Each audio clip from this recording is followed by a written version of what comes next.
Hello बच्चों party, क्या हाल चाल। मैं वरुण महाजन, आपका और अपना प्यारा सा यूट्यूब चैनल जिसका नाम है पीसीएम वॉरियर, उस पर आपका स्वागत करता हूं। मैंने बताया इस चैनल पर आपको हर रोज कम से कम एक वीडियो मिलेगी जिसका कंटेंट बेहतरीन होगा। ठीक है, तो चलो आज हम फिजिक्स का अगला टॉपिक शुरू करने जा रहे हैं।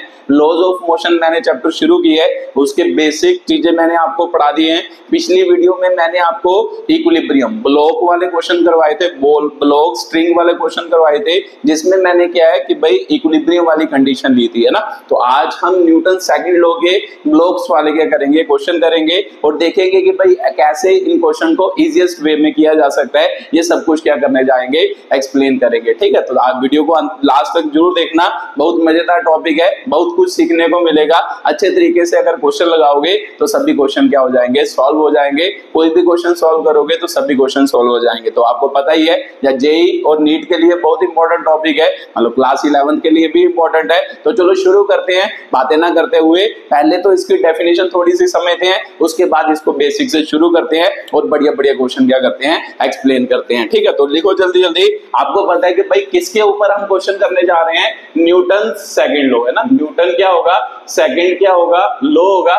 न्यूटन सेकंड लॉ पर हम क्वेश्चन क्या करने जा रहे हैं, एक्सप्लेन करने जा रहे हैं। ठीक है, तो न्यूटन सेकंड लॉ पर क्वेश्चन एक्सप्लेन करेंगे। तो सबसे पहले न्यूटन सेकंड लॉ को समझते हैं कि भाई क्या होता था। तो क्या होता था न्यूटन सेकंड लॉ, मैंने ये पिछली वीडियोस में सब कुछ मैंने आपको कवर कर दिया है, मतलब बेसिक थ्योरी वगैरह मैंने आपको पिछले लेक्चर में एक्सप्लेन कर दी है। तो ये आपको क्लियर होगा कि भाई क्या होता था, एफ नेट जो होता था वो मास इंटू क्या होता था, एक्सेलरेशन होता था। ठीक है, तो सिंपल सी बात है सर, नेट फोर्स जो होती है वो किसके बराबर होती है, मास इंटू क्या होती है, एक्सेलरेशन होती है। तो अब नेट फोर्स का मतलब क्या है, मतलब इसको कैसे और लिखा जा सकता है, ये बातें थोड़ी सी क्या करनी है, समझनी है। ठीक है, तो चलो स्टार्ट करते हैं।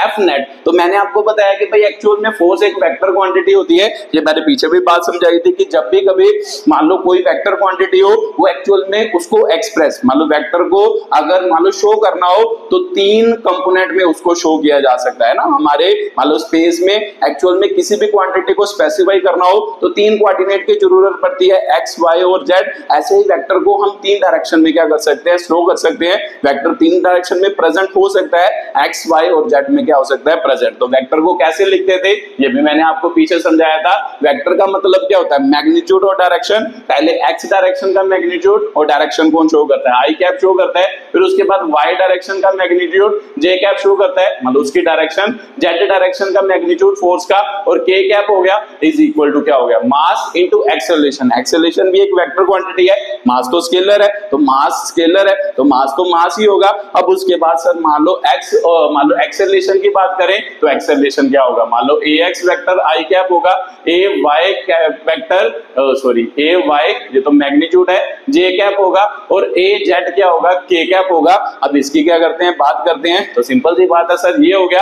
अब मान लो कि भाई इसको लिखे है ना, ध्यान से लिखे, तो इधर क्या बना, एफ एक्स आई कैप बना, एफ वाई जे कैप बना, एफ जेड क्या बना, के कैप बना। उसके बाद सर एम मल्टीप्लाई कर देते हैं, F M A X I cap हो गया, M A Y J cap हो गया, M A Z K cap हो गया। तो ये भी मैंने पिछली वीडियो में समझाया कि जब भी कभी दो वेक्टर बराबर हो, देखो ये भी वेक्टर क्वांटिटी है, ये भी एक वेक्टर क्वांटिटी है। स्केलर को जब वेक्टर से मल्टीप्लाई करते हैं तो आंसर तो वेक्टर आता है, तो इसका मतलब ये भी एक वेक्टर बना, ये भी एक वेक्टर बना। तो दो वेक्टर इक्वल कब होते हैं, जब उसका एक्स वाला कंपोनेंट एक्स के बराबर होता है, वाई वाला वाई के बराबर होता है, जेड वाला कंपोनेंट जेड के क्या होता है, बराबर। तो यहां से मेरे को समझ आया सर, एफ एक्स किसके बराबर हो गया, इसके बराबर। देखो आई कैप वाला कंपोनेंट बराबर एम ए एक्स होगा। तो सिंपल सी बात है सर, एफ वाई किसके बराबर होगा, इसके बराबर एम ए वाई होगा। उसके बाद सर एफ जेड किसके बराबर होगा, एम ए जेड के क्या होगा, बराबर होगा। तो एक्चुअल में ये जो मैंने यहां से लिखा, ये मैंने क्या लिखा, नेट फोर्स लिखी। नेट फोर्स मतलब एक्स डायरेक्शन में नेट फोर्स, वाई डायरेक्शन में नेट फोर्स, जेड डायरेक्शन में नेट फोर्स। तो इसका मतलब इसको लिख लो,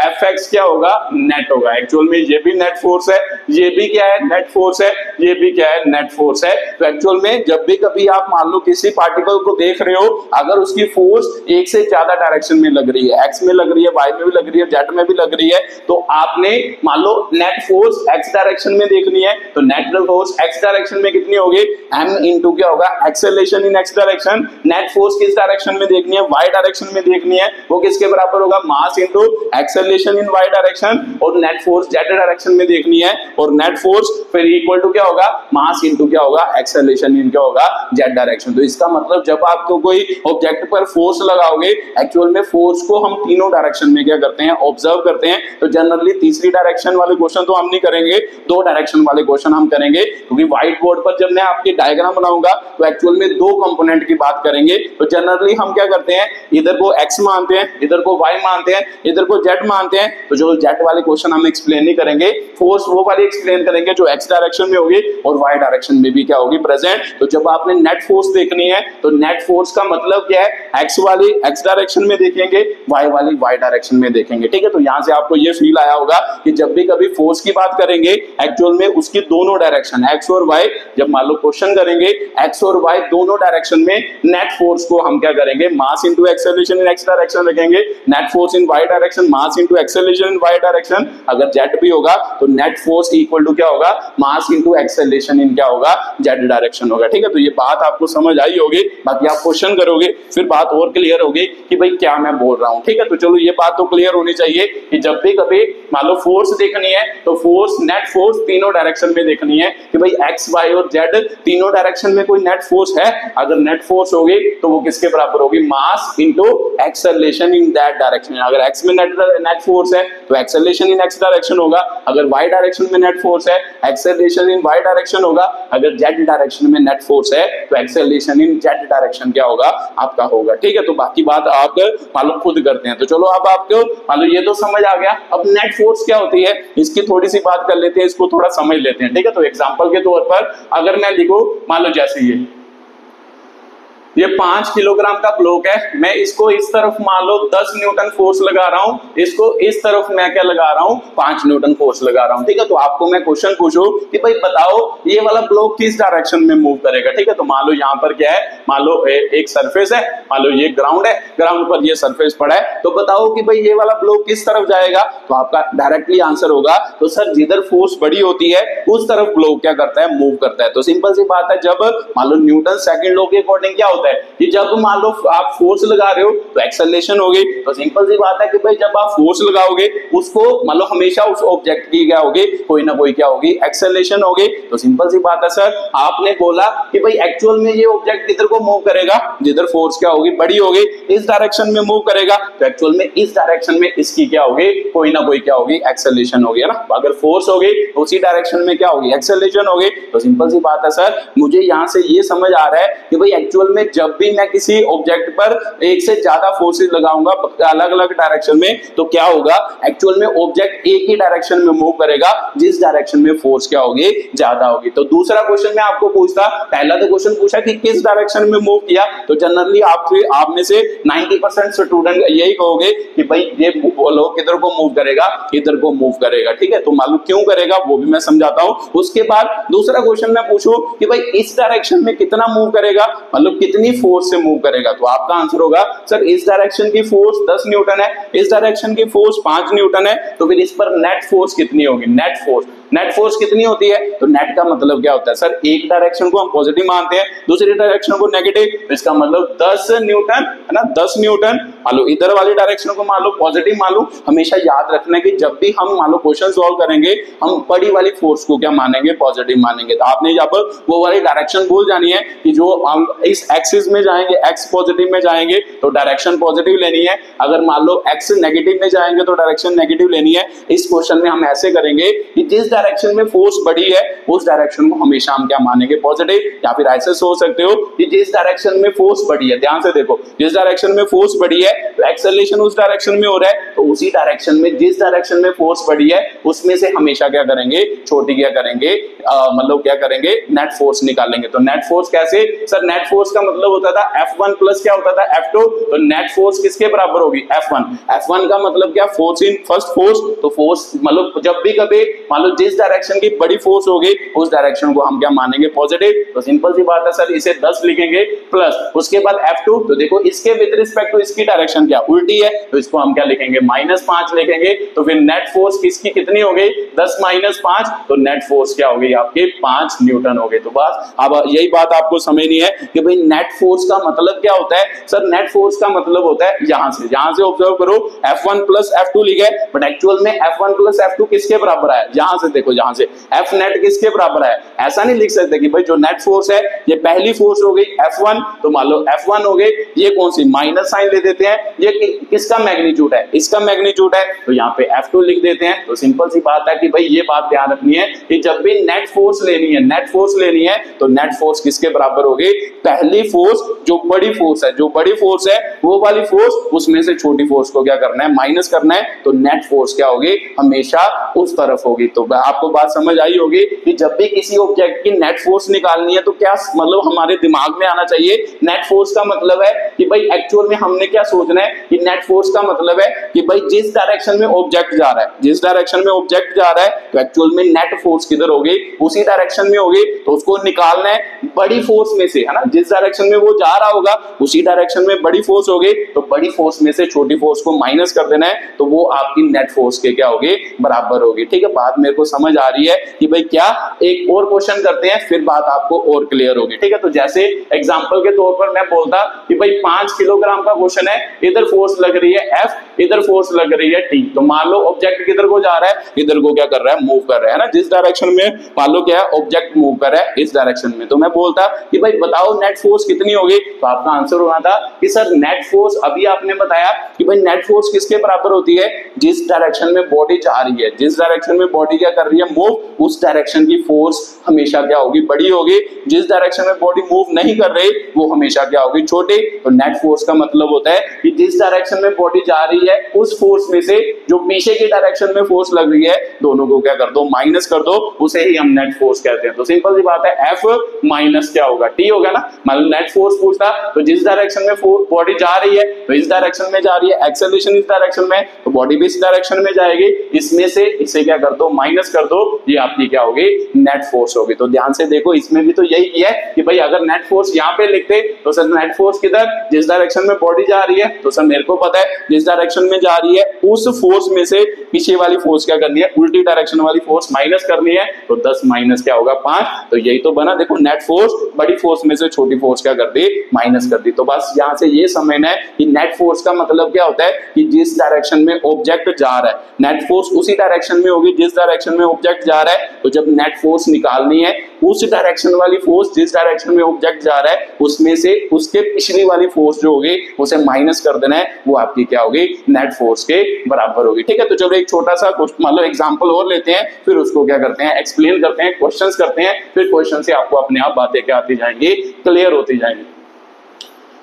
यहाँ पे तो मैंने आपको मान लो x डायरेक्शन, अब मैंने आपको ये बात और भी समझाई कि भाई F नेट जो होगा वो m × a x y दोनों में देखना होता है ना। व्हाइट बोर्ड है, व्हाइट बोर्ड पर जनरली दो एक्सिस की बात करेंगे, एक x एक्सिस में, एक y एक्सिस की फोर्स की क्या करेंगे, बात करेंगे, क्योंकि z की बात तो हम करेंगे नहीं इस पर। तो सिंपल सी बात है, आपने याद रखना है कि दो डायरेक्शन में फोर्स को चेक करना है, x और y में। ठीक है, तो x और y में दोनों में चेक करेंगे। मान लो जिस तरफ क्या होगा, मान लो मोशन हो रहा होगा तो नेट फोर्स उसी तरफ होगी, तो ऑब्जेक्ट भी उसी तरफ क्या करेगा, मूव करेगा। तो चलो एक और बोलता हूं, मान लो मैं कहता हूं कि भाई ये 10 किलोग्राम का ब्लॉक है, इसको इधर तरफ, इस तरफ क्या लग रही है, इस तरफ 5 न्यूटन फोर्स लग रही है, तो इस तरफ मान लो 7 न्यूटन फोर्स लग रही है। ठीक है, तो मान लो इसका वेट मान लो नीचे की तरफ है ना, मान लो वेट नीचे की तरफ है, चलो मान लो ये आप दिखाओ, बताओ कि भाई नेट फोर्स है ना, बताओ कि भाई नेट फोर्स x डायरेक्शन में कितनी है, तो y डायरेक्शन में नेट फोर्स कितनी है, ये दोनों बातें मेरे को समझाओ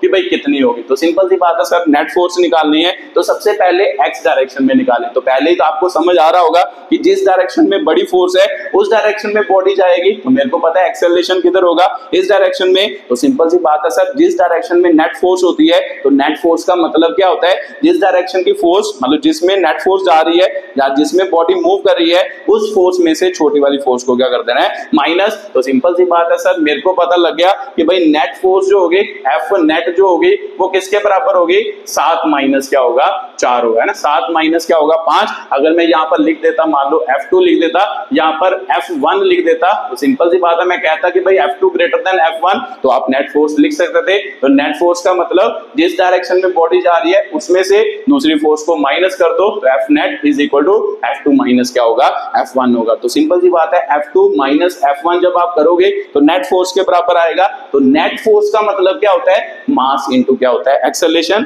तो यहाँ पे आपने लिख देना कि भाई मास इंटू एक्सेलरेशन किसके बराबर होगा, F2 माइनस क्या होगा, F1 के बराबर होगा, है ना। नेट फोर्स का मतलब यही तो होता है कि नेट फोर्स किसके बराबर, मास इंटू एक्सेलरेशन। तो भाई सिंपल सी बात है, इस पर नेट फोर्स कितनी लग रही है, ये लग रही है, तो एक्चुअल में ये किसके बराबर होगी नेट फोर्स, इसका मास कितना है ऑब्जेक्ट का इंटू इसकी एक्सेलरेशन कितनी है, ठीक है। तो ये आपका क्या आया, एक्स डायरेक्शन। देखो इसको हम क्या कहते हैं, एक्स डायरेक्शन। तो एक्चुअल में ये किस डायरेक्शन में आया, एक्स डायरेक्शन में फोर्स की बात हुई। अब मान लो इसको वाई डायरेक्शन में बात करते हैं, तो मेरे को पता है कि भाई वाई डायरेक्शन में इस पर कितनी फोर्स लग रही होगी या कितनी नेट फोर्स लग रही होगी। तो ध्यान से देखो कि जब मान लो आपको पूछा जाए कि भाई वाई मतलब नीचे की तरफ इस पर कितनी फोर्स लगती है, तो आपका आंसर होता है सर, आपने पीछे भी समझाया, mass into gravity, weight force लगती है जिसको हम mg कहते हैं। तो अगर नीचे की तरफ mg लग रही है तो हमें पता है कि जब दो सरफेस कांटेक्ट में हो एक फोर्स ऊपर की तरफ भी लगती है, तो ऊपर की तरफ फोर्स कितनी लगेगी सर, नॉर्मल रिएक्शन। तो मेरे को पता है एक्चुअल में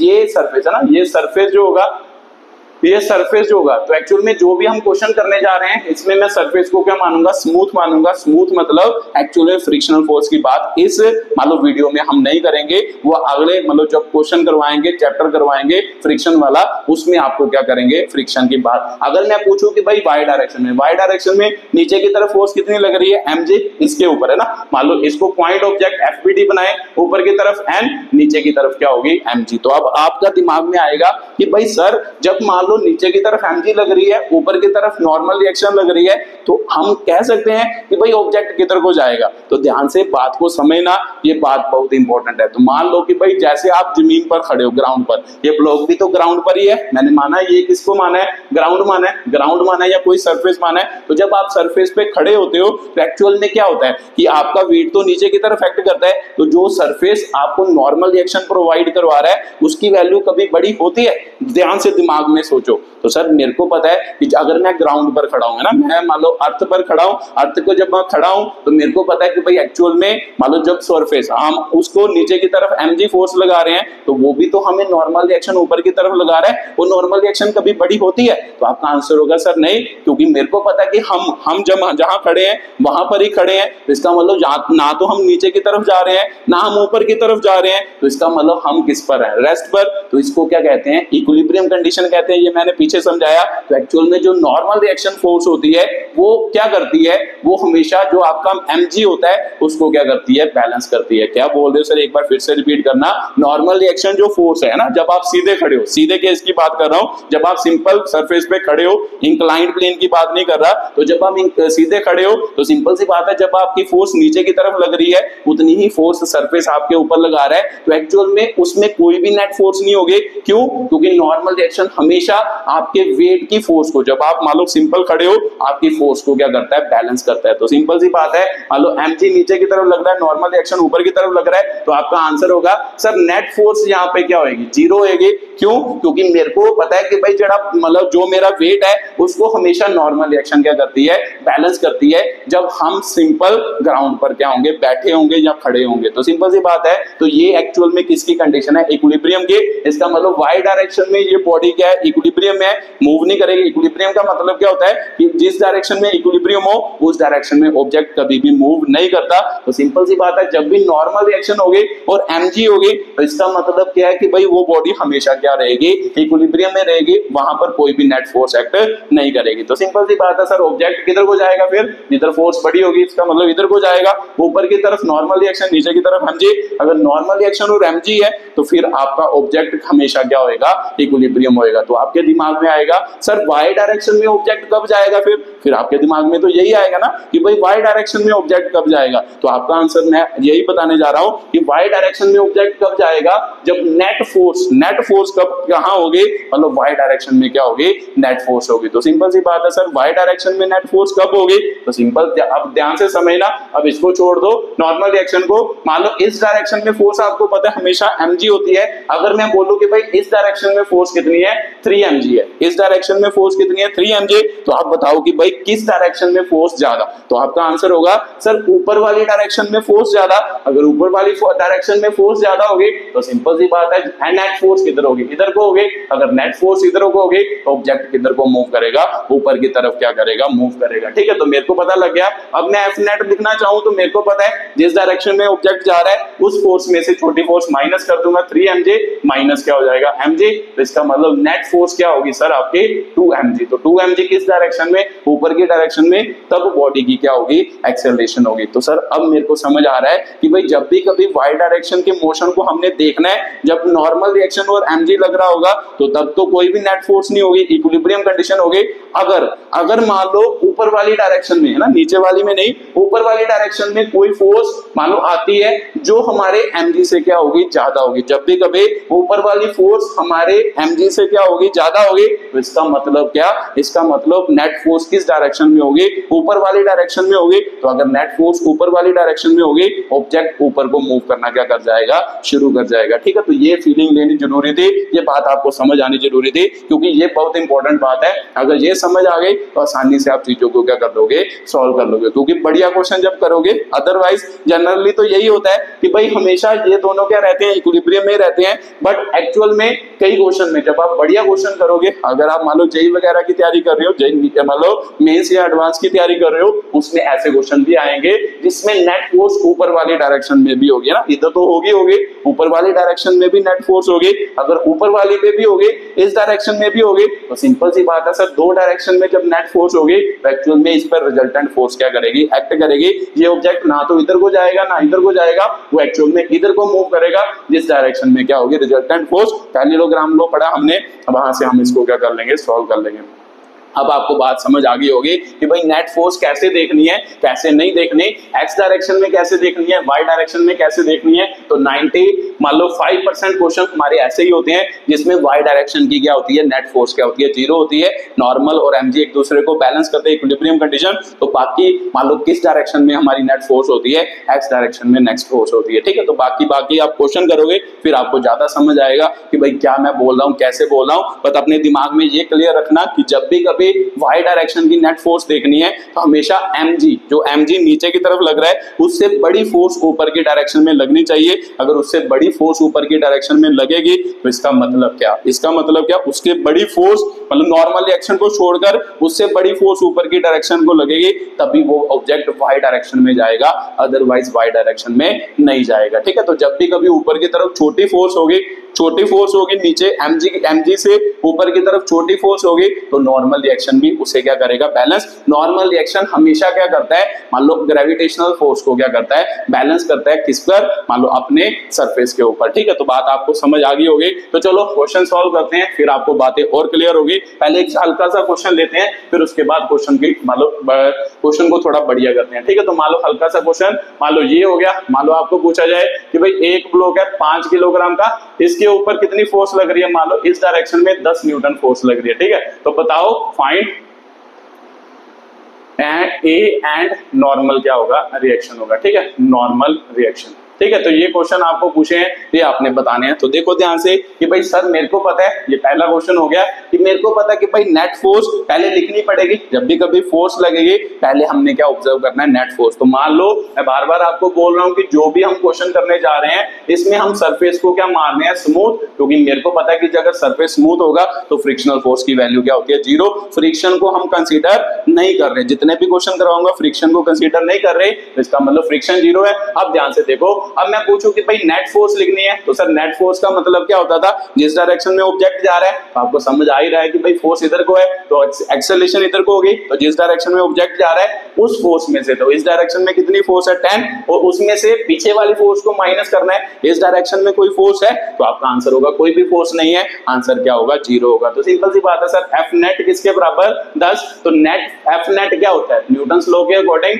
नेट फोर्स किसके बराबर होती है, मास इनटू एक्सेलरेशन, जिस ऑब्जेक्ट का मास होगा उसकी एक्सेलरेशन होगी, उन दोनों को मल्टीप्लाई करेंगे वो नेट फोर्स के बराबर, तो मास कितना ऑब्जेक्ट का सर 10, एक्सेलरेशन कितनी है निकालनी है, ए हो गई तो 10 आ गया, तो इसका मतलब एक्सेलरेशन की वैल्यू क्या हो गई 10 अपॉन कितना हो गया सर 5 हो गया, तो इसका मतलब 2, एक्सेलरेशन कितनी आ गई 2 मीटर पर सेकंड स्क्वायर एक्सेलरेशन आ गई। तो इसका मतलब ये ऑब्जेक्ट कितनी एक्सेलरेशन से जाता होगा 2 मीटर पर सेकंड से मूव करता होगा। उसके बाद अगला क्वेश्चन आपको पूछा है नॉर्मल रिएक्शन, तो मेरे को पता है सर mg है ना, ये तो x डायरेक्शन का मोशन हो गया, y डायरेक्शन का मेरे को पता है mg नीचे की तरफ एक्ट करता है, मतलब एफबीडी बना सकते हो आप इसके, मतलब इस ऑब्जेक्ट का mg की तरफ एक्ट कर रहा है, नीचे की तरफ ऊपर की तरफ क्या होगा नॉर्मल रिएक्शन। तो सर नॉर्मल रिएक्शन हमेशा mg को क्या करता है बैलेंस करता है, mg की फोर्स को क्या करता है बैलेंस करता है, तो सिंपल सी बात है ये इसे बैलेंस करेगा, तो इसका मतलब नॉर्मल रिएक्शन mg के बराबर, तो mg कितना सर 5 इंटू क्या होगा 5 इंटू 10, मतलब g की वैल्यू 10 मान लो, इसका मतलब 50 न्यूटन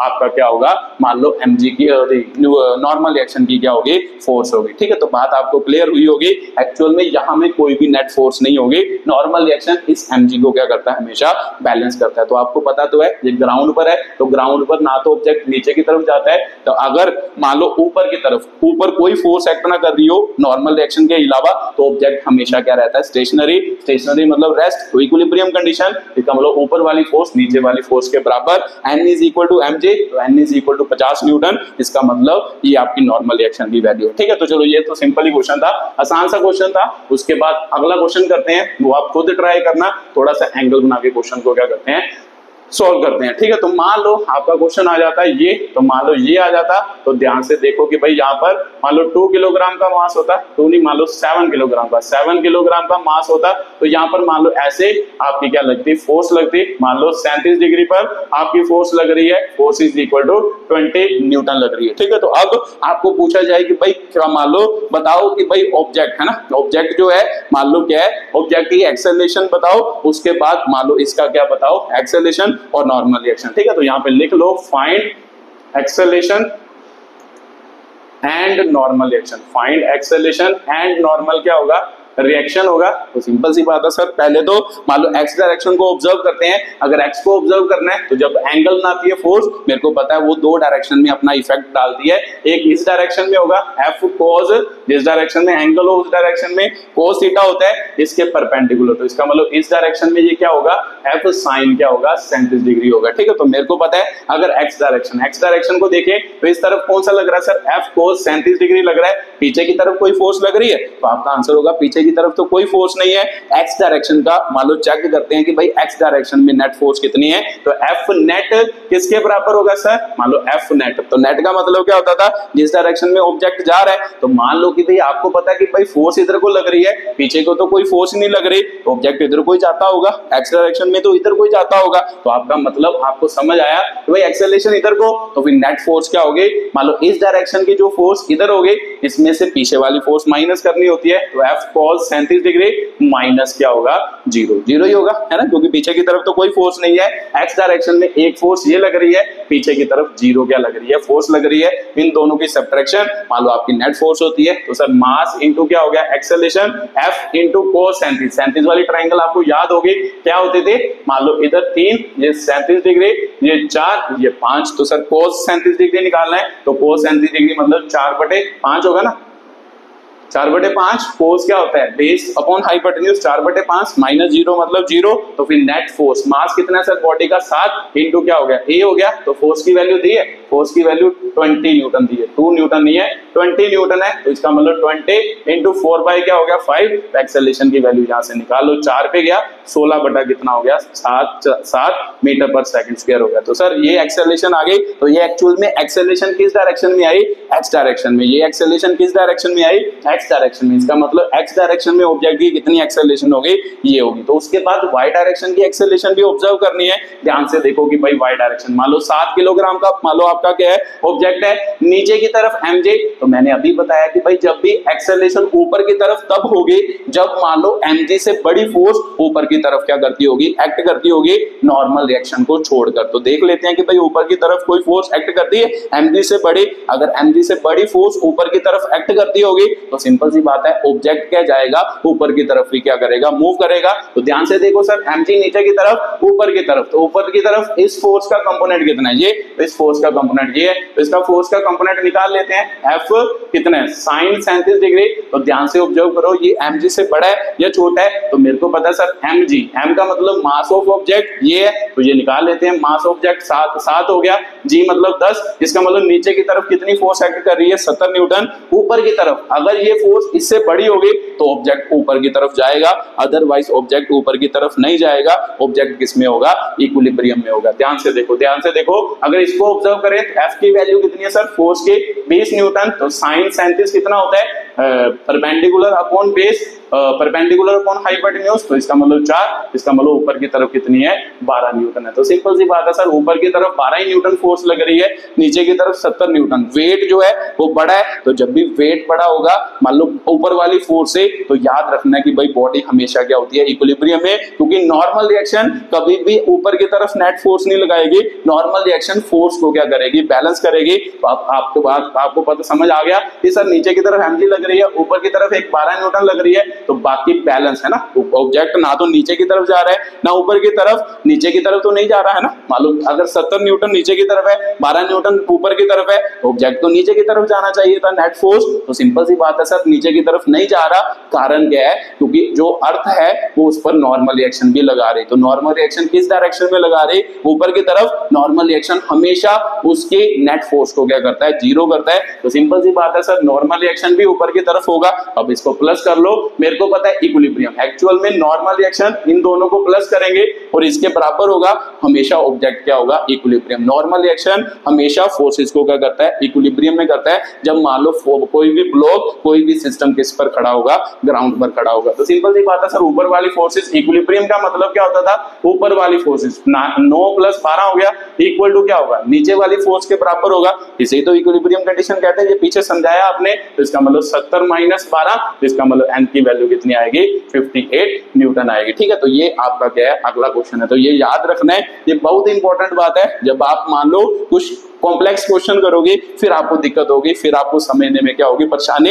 याद रखना है कि नेट फोर्स का मतलब क्या होता है, कि जब भी mg से बड़ी फोर्स ऊपर की तरफ एक्ट करेगी, mg से बड़ी फोर्स ऊपर की तरफ एक्ट करेगी, तो सिंपल सी बात है सर, नीचे की तरफ कौन सी फोर्स लग रही है, ये। ऊपर की तरफ नेट फोर्स अगर इससे बड़ी होगी तो ऑब्जेक्ट किधर को जाएगा, ऊपर को जाएगा। तो अगर ऊपर को जाएगा तो वो सरफेस से ऊपर चला गया, नीचे तो कॉन्टैक्ट फोर्स रही नहीं, तो कॉन्टैक्ट फोर्स नहीं रही तो नॉर्मल रिएक्शन नहीं लगेगी। तो नॉर्मल रिएक्शन हमेशा फोर्सेस को बैलेंस करने के लिए लगती है, किसको, mg को बैलेंस करने के लिए लगती है। तो सिंपल सी बात है सर, इसका मतलब ये mg नीचे की तरफ, mg की वैल्यू 70 न्यूटन, ऊपर की तरफ 12 न्यूटन। तो मेरे को पता है कि 12 न्यूटन 70 न्यूटन से बड़ा मतलब छोटा है। तो सिंपल सी बात है ना, 12 न्यूटन 70 से छोटा है, तो मेरे को पता है ऑब्जेक्ट नीचे की तरफ थोड़ा ना जाएगा। तो अगर नीचे की तरफ जाने की कोशिश करेगा तो जो ग्राउंड होगी वो उसको उस पर, क्योंकि वो कॉन्टैक्ट में है, तो ग्राउंड उस पर क्या लगाएगी, ऊपर की तरफ नॉर्मल रिएक्शन लगाएगी। कितनी लगाएगी, जितने से ये दोनों फोर्सेस क्या हो जाएं, बैलेंस हो जाएं। तो सिंपल सी बात है सर, इन दोनों का सम फिर किसके बराबर होना चाहिए, इसके बराबर, तभी ये बैलेंस होगा।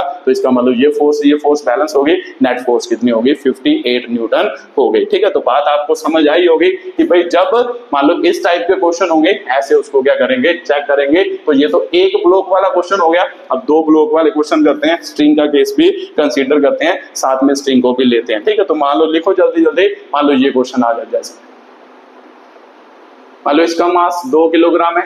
ठीक है, तो इसका मास भी कितना है, 2 किलोग्राम है। ठीक है, मान लो ये दोनों रस्सी से बंधे हैं एक दूसरे के साथ, इधर को फोर्स लग रही है 10 न्यूटन, क्या लग रही है, फोर्स। फाइंड क्या होगा, एक्सेलेरेशन होगा, find acceleration of object and tensional force of body, है ना, of body and tensional. Tensional force T, है ना। एक्सेलरेशन और टी निकालना है तो अब आपके दिमाग में आएगा। अब आप मान लो ये बात समझो कि भाई मान लो कैसे, तो सबसे पहले तो सर इस डायरेक्शन का मोशन ऑब्जर्व करते हैं। अगर इस डायरेक्शन का ऑब्जर्व करें तो सबसे पहले क्या नेट फोर्स निकालनी है। तो अब तो सर दो मास आ गए, तो दो मास में अगर नेट फोर्स निकालनी है तो एफबीडी लगानी पड़ेगी। तो मेरे को पता है कि सर ये 2 किलोग्राम का मास है, इसको टेंशनल फोर्स यहां से देखेंगे। टेंशनल फोर्स तो आपको समझ आ गया होगा, पिछली वीडियो आपने देखे होंगे। तो कैसे होती है इधर, तो यहां पर देखेंगे तो यहाँ पे टी, यहाँ पर भी टी। तो चलो मान लो इसकी एफबीडी बनाते हैं। तो इसकी एफबीडी बनाएंगे 10 न्यूटन इधर को लग रही है, पीछे की तरफ क्या लग रही है टी। तो सिंपल सी बात है सर, अगर मान लो इधर को लग रही है तो मेरे को पता है कि भाई जिधर को फोर्स लगती है ऑब्जेक्ट उधर कोई मूव करता है, ऑब्जेक्ट को फोर्स किधर को लग रही है, इधर को लग रही है, एक्सेलरेशन इधर को होगी। तो फिर नेट फोर्स किसके बराबर सर, नेट फोर्स किसके बराबर, आगे वाली फोर्स 10 हो गया माइनस पीछे वाली फोर्स कितनी है टी। तो 10 माइनस क्या होगा टी। तो ये क्या होता है एफ नेट का मतलब क्या होता है मास इंटू एक्सेलरेशन 10 माइनस टी। तो मास की वैल्यू पता है इस पर लग रही है, तो इसका मतलब 2 1 है ना, मास की वैल्यू 2 हो गई, ए का मतलब एक्सेलरेशन 10 माइनस क्या हो गया टी। इसको इक्वेशन नंबर क्या रखते हैं 1 रखते हैं, ठीक है। तो उसके बाद दूसरे को ऑब्जर्व करते हैं, इसको ऑब्जर्व करते हैं। मान लो ये मास ले लिया, अब इसको आगे की तरफ कितनी फोर्स, तो आपका आंसर होगा सर टी लग रही है आगे तरफ। तो पीछे की तरफ कितनी फोर्स, तो पीछे की तरफ सर इस पर कोई फोर्स लग रही है, तो आपका आंसर होगा पीछे की तरफ। तो सर इसकी फोर्स क्या है 0 है। तो सिंपल सी बात है, आप नेट फोर्स लिखो इसके ऊपर। अगर नेट फोर्स लिखोगे तो एफ नेट किसके बराबर, तो नेट का मतलब होता है मान लो जिस डायरेक्शन में बॉडी जा रही हो, तो ये सिस्टम किस डायरेक्शन में जा रहा है। एक और बात याद रखनी है कि जब भी मान लो आपका मासलेस स्ट्रिंग है, तो जब भी मान लो आपने कभी किसी चीज को ऑब्जर्व किया हो, जब दो ब्लॉक को आप खींचते हो तो ऐसा ही होता है कि दोनों ब्लॉक एक ही स्पीड से या एक ही एक्सेलरेशन से क्या करते हैं आगे की तरफ क्या करते हैं मूव करते हैं, ठीक है। ऐसा नहीं होता कि एक मान लो कम एक्सेलरेशन से चल रहा है दूसरा ज्यादा से, तो सीधा आगे इसमें क्या कर जाएगा लग जाएगा। तो हम मानते हैं कि जब भी आप स्ट्रिंग को खींच रहे हो इन दोनों की एक्सेलरेशन क्या होती है सेम होती है, पूरे सिस्टम की एक्सेलरेशन क्या होती है सेम होती है, क्योंकि हम मासलेस स्ट्रिंग मान रहे हैं। मान लो स्ट्रिंग का कोई भी मास नहीं मान रहे, तो इसमें टेंशनल फोर्स दोनों में क्या रहती है बराबर ही रहती है। तो सिंपल सी बात है, मतलब एक्सेलरेशन भी इसकी क्या होती है बराबर ही होती है। तो जितने एक्सेलरेशन से ये चलेगा उतनी ही एक्सेलरेशन से क्या चलेगा ये भी चलेगा। तो सिंपल सी बात है sir F net is equal to क्या होगा, है ना। इसकी एफबीडी बना रहे थे, एफ नेट आगे की तरफ जा रहा है ना, आगे की तरफ एक्सेलरेशन है, तो आगे की तरफ फोर्स माइनस पीछे की तरफ 0, तो इसका मतलब टी, इधर टी बच गया। एफ नेट मतलब इस पर नेट फोर्स, तो इसका मास कितना सर 2 किलोग्राम इनटू क्या होगा एक्सेलरेशन तो ए ही है, तो इसका मतलब T is equal to 2a हो गया। तो यहाँ पर भरो, देखो यहाँ से वैल्यू निकाल सकते हो, इसको इक्वेशन नंबर 2 मानो, इसको टी की वैल्यू इसमें भर सकते हैं। तो sir 2a is equal to क्या होगा 10 माइनस 2a, ये वैल्यू इसमें भरे तो इसका 2a उधर जाके क्या हो गया प्लस हो गया ना, 2 2 4 हो गया 10 हो गया। एक्सेलरेशन की वैल्यू क्या निकली 10/4, तो इसका मतलब एक्सेलरेशन कितनी आ गई 2 4 दूनी 8 2.5 मीटर पर सेकंड स्क्वायर एक्सेलरेशन आ गई, ठीक है। तो ये बात भी आपको क्लियर हुई होगी, ये एक्सेलरेशन की वैल्यू आ गई। अब ध्यान से मेरी बात सुनना कि जो मैं आपको समझाना चाहता हूं, ठीक है। तो एक्सेलरेशन ये आ गई, अब ध्यान से ये बात समझो, मैंने आपको पिछले भी समझाया था, पिछली मतलब वीडियो में भी समझाया था कि भाई न्यूटन्स थर्ड लॉ हम अप्लाई करते हैं, या उससे पिछली वीडियो जिसमें मैंने बेसिक क्लियर करवाया था उसको भी समझाया था, ठीक है। तो एक्चुअल में जब हम इसको क्या मानेंगे सिस्टम, मतलब मैंने आपको बताया था कि आप पूरे मान लो कई बार क्या करते हो, मतलब क्वेश्चन को आसान करने के लिए आप उसको क्या मान लेते हो सिस्टम का मतलब क्या होता है एक बॉडी। एक्चुअल में मैंने क्या इसे मान लिया एक बॉडी मान लिया, चलो यहाँ पर बनाते हैं। मान लो मैंने एक बॉडी बना लिया, एक बॉडी पर एक मास ही है, एक मास ही है, इस पर एक टी, चलो इसको थोड़ा बड़ा बनाते हैं। मान लो ये हो गया और ये हो गया, ठीक है। इसमें टेंशनल फोर्स लग रही है, इधर को टी इधर को भी टी लग रही है। ये आपका क्या है मास है दोनों, मान लो ये है ना, ये भी 2 किलोग्राम का, ये भी 2 किलोग्राम का, आप इसको खींच रहे हो। एक्चुअल में अब इन दोनों को हम बॉडी नहीं मान रहे, हम किसको बॉडी मान रहे हैं, इसको बॉडी मान रहे हैं। तो मेरे को पता है सर बॉडी की बात करें, अब मैं आपको पूछूं कि भाई नेट फोर्स बताओ कि इस बॉडी पर नेट फोर्स कितनी होगी, तो आपका आंसर होगा कि भाई मान लो ये इधर को जा रहा है ना, इधर को कितनी फोर्स लग रही 10 न्यूटन। तो ध्यान से देखो कि भाई अगर ये 10 न्यूटन लग रही, तो एक्चुअल में ये दोनों ब्लॉक इस पर कितनी फोर्स लगाएंगे, तो सर आगे की तरफ जितनी फोर्स लग रही है 10 न्यूटन लगाएंगे। इसका मतलब एक्चुअल में ये दोनों ब्लॉक यहाँ पर कितनी फोर्स लगा रहे 10 न्यूटन क्या लगा रहे ब्लॉक वो फोर्स लगा रहे, एक फोर्स है ना 10 न्यूटन हो गई। अब उसके बाद बात करें तो आपका आंसर होगा सर ये भी तो फोर्स लग रही, एक T1 और T2। अब ध्यान से देखो T1 मान लो इस तरफ कितनी लग रही, मान लो इस तरफ इसको बनाए, इस तरफ T1 कितनी है सर ये लग रही है T। तो या मान लो अगर इसकी डायरेक्शन डायरेक्शन आए तो ये इस तरफ लग रही, ध्यान से देखो इस तरफ, तो देखो ये दोनों टी की डायरेक्शन क्या हो गई, ऑपोजिट हो गई। अगर मान लो ये बॉडी माने, अब इसको बॉडी नहीं मान रहे, अब इसको बॉडी मान रहे हैं, तो जब भी हम एक मान लो एक पूरी दो बॉडी को क्या करते हैं, दो बॉडीज को एक बॉडी कंसीडर कर लेते हैं, तो एक्चुअल में क्या होता है, ध्यान से ये बात समझना। अगर ये समझ आ गई तो क्वेश्चन आसान हो जाएंगे, बड़े आसान हो जाएंगे। ध्यान से देखो कि भाई मेरे को पता है सर, मान लो ये दोनों बॉडी इस पर कितनी फोर्स लगा रही, एक तो आगे की तरफ फोर्स लग रही 10 न्यूटन, दूसरा एक ये फोर्स लग रही है कि ये, तो देखो ये फोर्स किस डायरेक्शन में लग रही है, इस डायरेक्शन में, इस डायरेक्शन में टी लग रही, इस डायरेक्शन में भी टी लग रही। तो जब दो डायरेक्शन में सेम फोर्स लगती हो तो एक्चुअल में इन दोनों की वैल्यू क्या हो जाएगी, कैंसिल आउट हो जाएगी, इन दोनों की वैल्यू कैंसिल आउट हो जाएगी। तो मैं आपको पूछूं कि भाई जो ये वाली बॉडी है, पूरा ऑब्जेक्ट है जिसे हम सिस्टम कहते हैं, उस पर कितनी फोर्स लगी, नेट फोर्स, तो आपका आंसर होगा सर नेट फोर्स तो 10 ही लगी, क्योंकि अगर मान लो टेंशनल फोर्स लग रही है तो टेंशनल फोर्स आगे की तरफ और पीछे की तरफ बराबर है, वो दोनों एक दूसरे को क्या कर देती हैं, कैंसिल कर देती हैं। तो एक्चुअल में इस ऑब्जेक्ट के ऊपर एक ही फोर्स एक्ट की जिसका नाम क्या है, 10 न्यूटन। तो सिंपल सी बात है सर, 10 न्यूटन ही फोर्स लगी। अगर 10 न्यूटन ही इस पर फोर्स लगी तो इसकी नेट फोर्स क्या है, 10 न्यूटन। तो इसकी एक्सेलरेशन क्या होगी, एक्सेलरेशन इस 10 न्यूटन की वजह से ही होगी, क्योंकि ये फोर्सेस तो क्या होगी, कैंसिल हो गई। तो ध्यान से देखो कि भाई जब भी कभी आपने मान लो कोई पार्टिकल सिस्टम दिया है, आपने हमेशा उसको क्या मानना है, सिस्टम मानना है। तो अब आपको उसको सिस्टम मानोगे, तो उस पर जो सिस्टम मानोगे उस पर जो मान लो फोर्स लगेगी, मतलब जब भी वो दोनों ब्लॉक या तीनों ब्लॉक पर जो भी फोर्स लग रही होगी, उसमें एक्चुअल में जो मान लो क्या स्ट्रिंग वाली फोर्स होती है, जैसे स्ट्रिंग वाली फोर्स होती है वैसे ही आपकी नॉर्मल रिएक्शन फोर्स होगी जब दो ब्लॉक कांटेक्ट में होंगे। जैसे मान लो ये और ये ब्लॉक आपस में कांटेक्ट में है, तो आपको पता है कि भाई न्यूटन्स लॉ के अकॉर्डिंग ये इस तरफ इस पर नॉर्मल रिएक्शन लगाता है, ये इस तरफ इस पर नॉर्मल रिएक्शन लगाता है। अगर मैं इसको सिस्टम मान लूं तो बताओ इन दोनों की नेट फोर्स क्या होगी, ये इस तरफ एन लग रही है, ये इस तरफ एन लग रही है, तो दोनों का नेट क्या होगा, जीरो होगा। तो अब आपको थोड़ा समझ आया होगा कि जब भी कभी कोई मान लो बॉडी का सिस्टम होगा, दो बॉडी, तीन बॉडी, चार बॉडी, जितना भी सिस्टम होगा, हम हमेशा उसकी जो मान लो फोर्सेस होती हैं, जैसे टेंशनल फोर्स होगी या नॉर्मल रिएक्शन होगी, या कह सकते हैं कि भाई जैसे न्यूटन्स लॉ के अकॉर्डिंग जो फोर्सेस लगी है ना, जो फोर्सेस मान लो अंदर इंटरनल लग रही हैं, इंटरनल फोर्सेस लग रही हैं, देखो ये दोनों फोर्सेस इक्वल एंड ऑपोजिट लग रही हैं। जो भी फोर्सेस इक्वल एंड ऑपोजिट लगती हैं, इसमें जब आप किसी मान लो बॉडी के सिस्टम को क्या मानते हो, सिस्टम मान लेते हो, उनका नेट हमेशा क्या होता है, जीरो। तो ये जीरो होंगे तो हमेशा फोर्स कौन सी होगी, जो बाहर की तरफ आपकी क्या लग रही होगी, फोर्स लग रही होगी। तो मेरे को बात समझ आई, जब भी सर हम किसी मान लो दो बॉडी सिस्टम को हम दो बॉडी को हम एज ए एक बॉडी मान लेंगे या सिस्टम मान लेंगे, तो एक्चुअल में ये फोर्सेस क्या हो जाती है, कैंसिल हो जाती है। तो ये फोर्सेस कैंसिल हो गए, तो फिर एफ नेट किसके बराबर होता है सर, मास इंटू क्या होगा, एक्सेलरेशन। तो एक्चुअल में आपको पूछा जाए ना, मान लो अगर मैं इसको सिस्टम मान लो तो नेट फोर्स इस पर कौन सी एक्ट कर रही है, तो आपका आंसर होगा सर नेट फोर्स यही एक्ट कर रही है। ये तो अभी आपने समझाया। तो टेंशनल फोर्स होती है और नॉर्मल रिएक्शन फोर्स होती है ऑब्जेक्ट में, वो एक्चुअल में क्या हो जाती है, कैंसिल। देखो ये नॉर्मल रिएक्शन ये इससे कैंसिल हो गई, क्योंकि ये दोनों ऑपोजिट डायरेक्शन में है। अगर ऑब्जेक्ट को इधर को खींचते होते 10 न्यूटन से, इस पर एक ही फोर्स एक्ट करनी थी 10 न्यूटन, ये दोनों फोर्सेस क्या हो गई, बैलेंस हो गई। तो याद रखना है कि जब भी आप किसी मान लो बॉडी सिस्टम को एज ए मान लो क्या मान रहे हो, सिस्टम मान रहे हो, दो बॉडी को तीन बॉडी को सिस्टम मान रहे हो, एक बॉडी मान रहे हो, उसकी जो अंदर वाली फोर्सेस होंगी जैसे नॉर्मल रिएक्शन या टेंशनल फोर्स, वो हमेशा क्या होती हैं, जीरो होती हैं। तो बस एक ही फोर्स उस पर एक्ट करेगी जो मान लो जिससे आप उसको खींच रहे होगे, ठीक है। तो ये कौन सी है, 10 न्यूटन। तो सर नेट फोर्स इस पर कितनी है, नेट फोर्स, चलो नेट फोर्स पहले लिखते हैं ना, नेट फोर्स इस पर कितनी है, नेट फोर्स सर एक ही है 10 न्यूटन। तो मास मान लो नीचे आ गया, एक्सेलरेशन, तो एक्सेलरेशन की वैल्यू 10 अपॉन मास। अब मास ऑफ बॉडी कितना है, ये बॉडी का मास कितना है, तो सिंपल सी बात है सर, ये बॉडी का मास कितना होगा, इन दोनों के मास के सम के बराबर ही होगा। इसके अंदर कौन कौन है, ये दोनों है, तो फिर टोटल मास इस बॉडी का मास कितना है, जो भी इसके अंदर प्रेजेंट है उनका सम ही इसका मास होगा।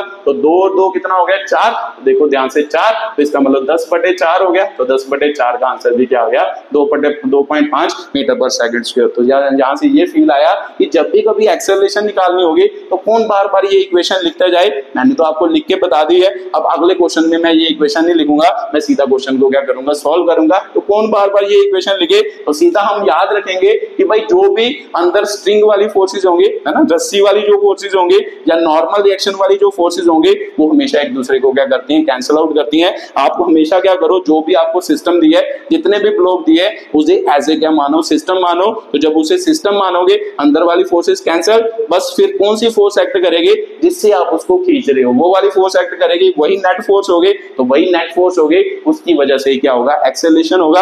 अगर उसकी वजह से एक्सेलरेशन होगा तो मास ऑफ बॉडी क्या होगा, जो उसके अंदर होगा उन सभी का सम ही उसका मास होगा। तो इन सभी का सम का मास उसका क्या होगा, मास। तो यहाँ पे लिख लो, फॉर्मूला लिख लो, यहाँ मान लो समझ लो, एफ नेट किसके बराबर होता है, टोटल मास है ना, यहाँ पे लिखना है टोटल मास इनटू क्या होएगा, एक्सेलरेशन होएगा ना। यहाँ पे साफ करके लिख लो, एफ नेट क्या होगा, टोटल मास इनटू एक्सेलरेशन। तो टोटल मास का मतलब तो आप समझ ही गए कि जो उसके अंदर जितने भी पार्टिकल होंगे उन सभी के मास को प्लस करना है। तो सीधा हम यहाँ से उसकी एक्सेलरेशन फाइंड करेंगे, बार बार ये नहीं लिखेंगे। एक्सेलरेशन के लिए सीधा यहाँ से हम फाइंड कर लेंगे। अगर एक्सेलरेशन निकल गई तो उसके बाद तो आप टेंशनल फोर्स सीधा ही निकाल सकते हो। देखो अब मैंने यहाँ से यहाँ किया, अब ये निकाल दिया। अब मैं आपको पूछता कि भाई टेंशनल फोर्स निकालो, अब टेंशनल फोर्स निकालनी थी है ना, यहाँ से टेंशनल फोर्स निकालनी थी इस तरीके से। तो पहले तो यहाँ से भी निकाल सकते थे, इसकी वैल्यू इधर भर दो। अब इसकी वैल्यू निकालने के लिए पहले इन दोनों को सॉल्व किया करना पड़ा, तो अब इसको सॉल्व करना पड़ा। तो आपका आंसर होगा सर ये तो सीधा ही आ गया। अब टेंशनल फोर्स सीधा ही निकाल सकते हो, एक ही इक्वेशन लिखने की जरूरत थी। मान लो ये इसमें ये लिख लेते, ये लिख लेते। देखो ध्यान से, यहाँ से टेंशनल फोर्स निकल गए 2 इंटू ए कितना है 2.5, तो टेंशनल फोर्स कितनी होगी 5 न्यूटन। तो इसका मतलब एक्सेलरेशन के लिए हम ये मेथड नहीं यूज करेंगे। मैंने वैसे समझा दिया है, आप ऐसे भी कर सकते हो, बट एक्चुअल में हम ये मेथड यूज करेंगे कि नेट फोर्स किसके बराबर होगी, जो एक्चुअल में पूरे सिस्टम पर एक फोर्स लग रही होगी जिससे हम उसको खींच रहे हैं, वो वाली फोर्स मतलब उसके डिवाइड बाय क्या होगा, मतलब वो नेट फोर्स होगी इक्वल टू क्या होगा, mass of body. Mass of body का मतलब होता है सभी के मास का क्या होगा, सम होगा। ठीक है, तो ऐसे क्वेश्चन मैं ऐसे सॉल्व नहीं करूंगा, अब मैं सीधा क्वेश्चन को क्या करूंगा, सॉल्व। अब आपको बात क्लियर होगी टेंशनल फोर्स कैसे निकालते हैं, कैसे इसकी क्या करते हैं, बात करते हैं। ठीक है, तो चलो मान लो इस कॉन्सेप्ट को यूज कर आप क्वेश्चन क्या करते हैं, सॉल्व करते हैं कि भाई कैसे इनसे क्या करेंगे, डील करेंगे। चलो एक क्वेश्चन और करते हैं, फिर आपको और थोड़ा सा क्या आएगा, फील आएगा कि भाई क्या मैं बोल रहा हूं। तो चलो मान लो ये क्वेश्चन करते हैं। ठीक है, मान लो ये हो गया, मान लो 50 किलोग्राम का मास है, तो ये मान लो 150 किलोग्राम का मास है।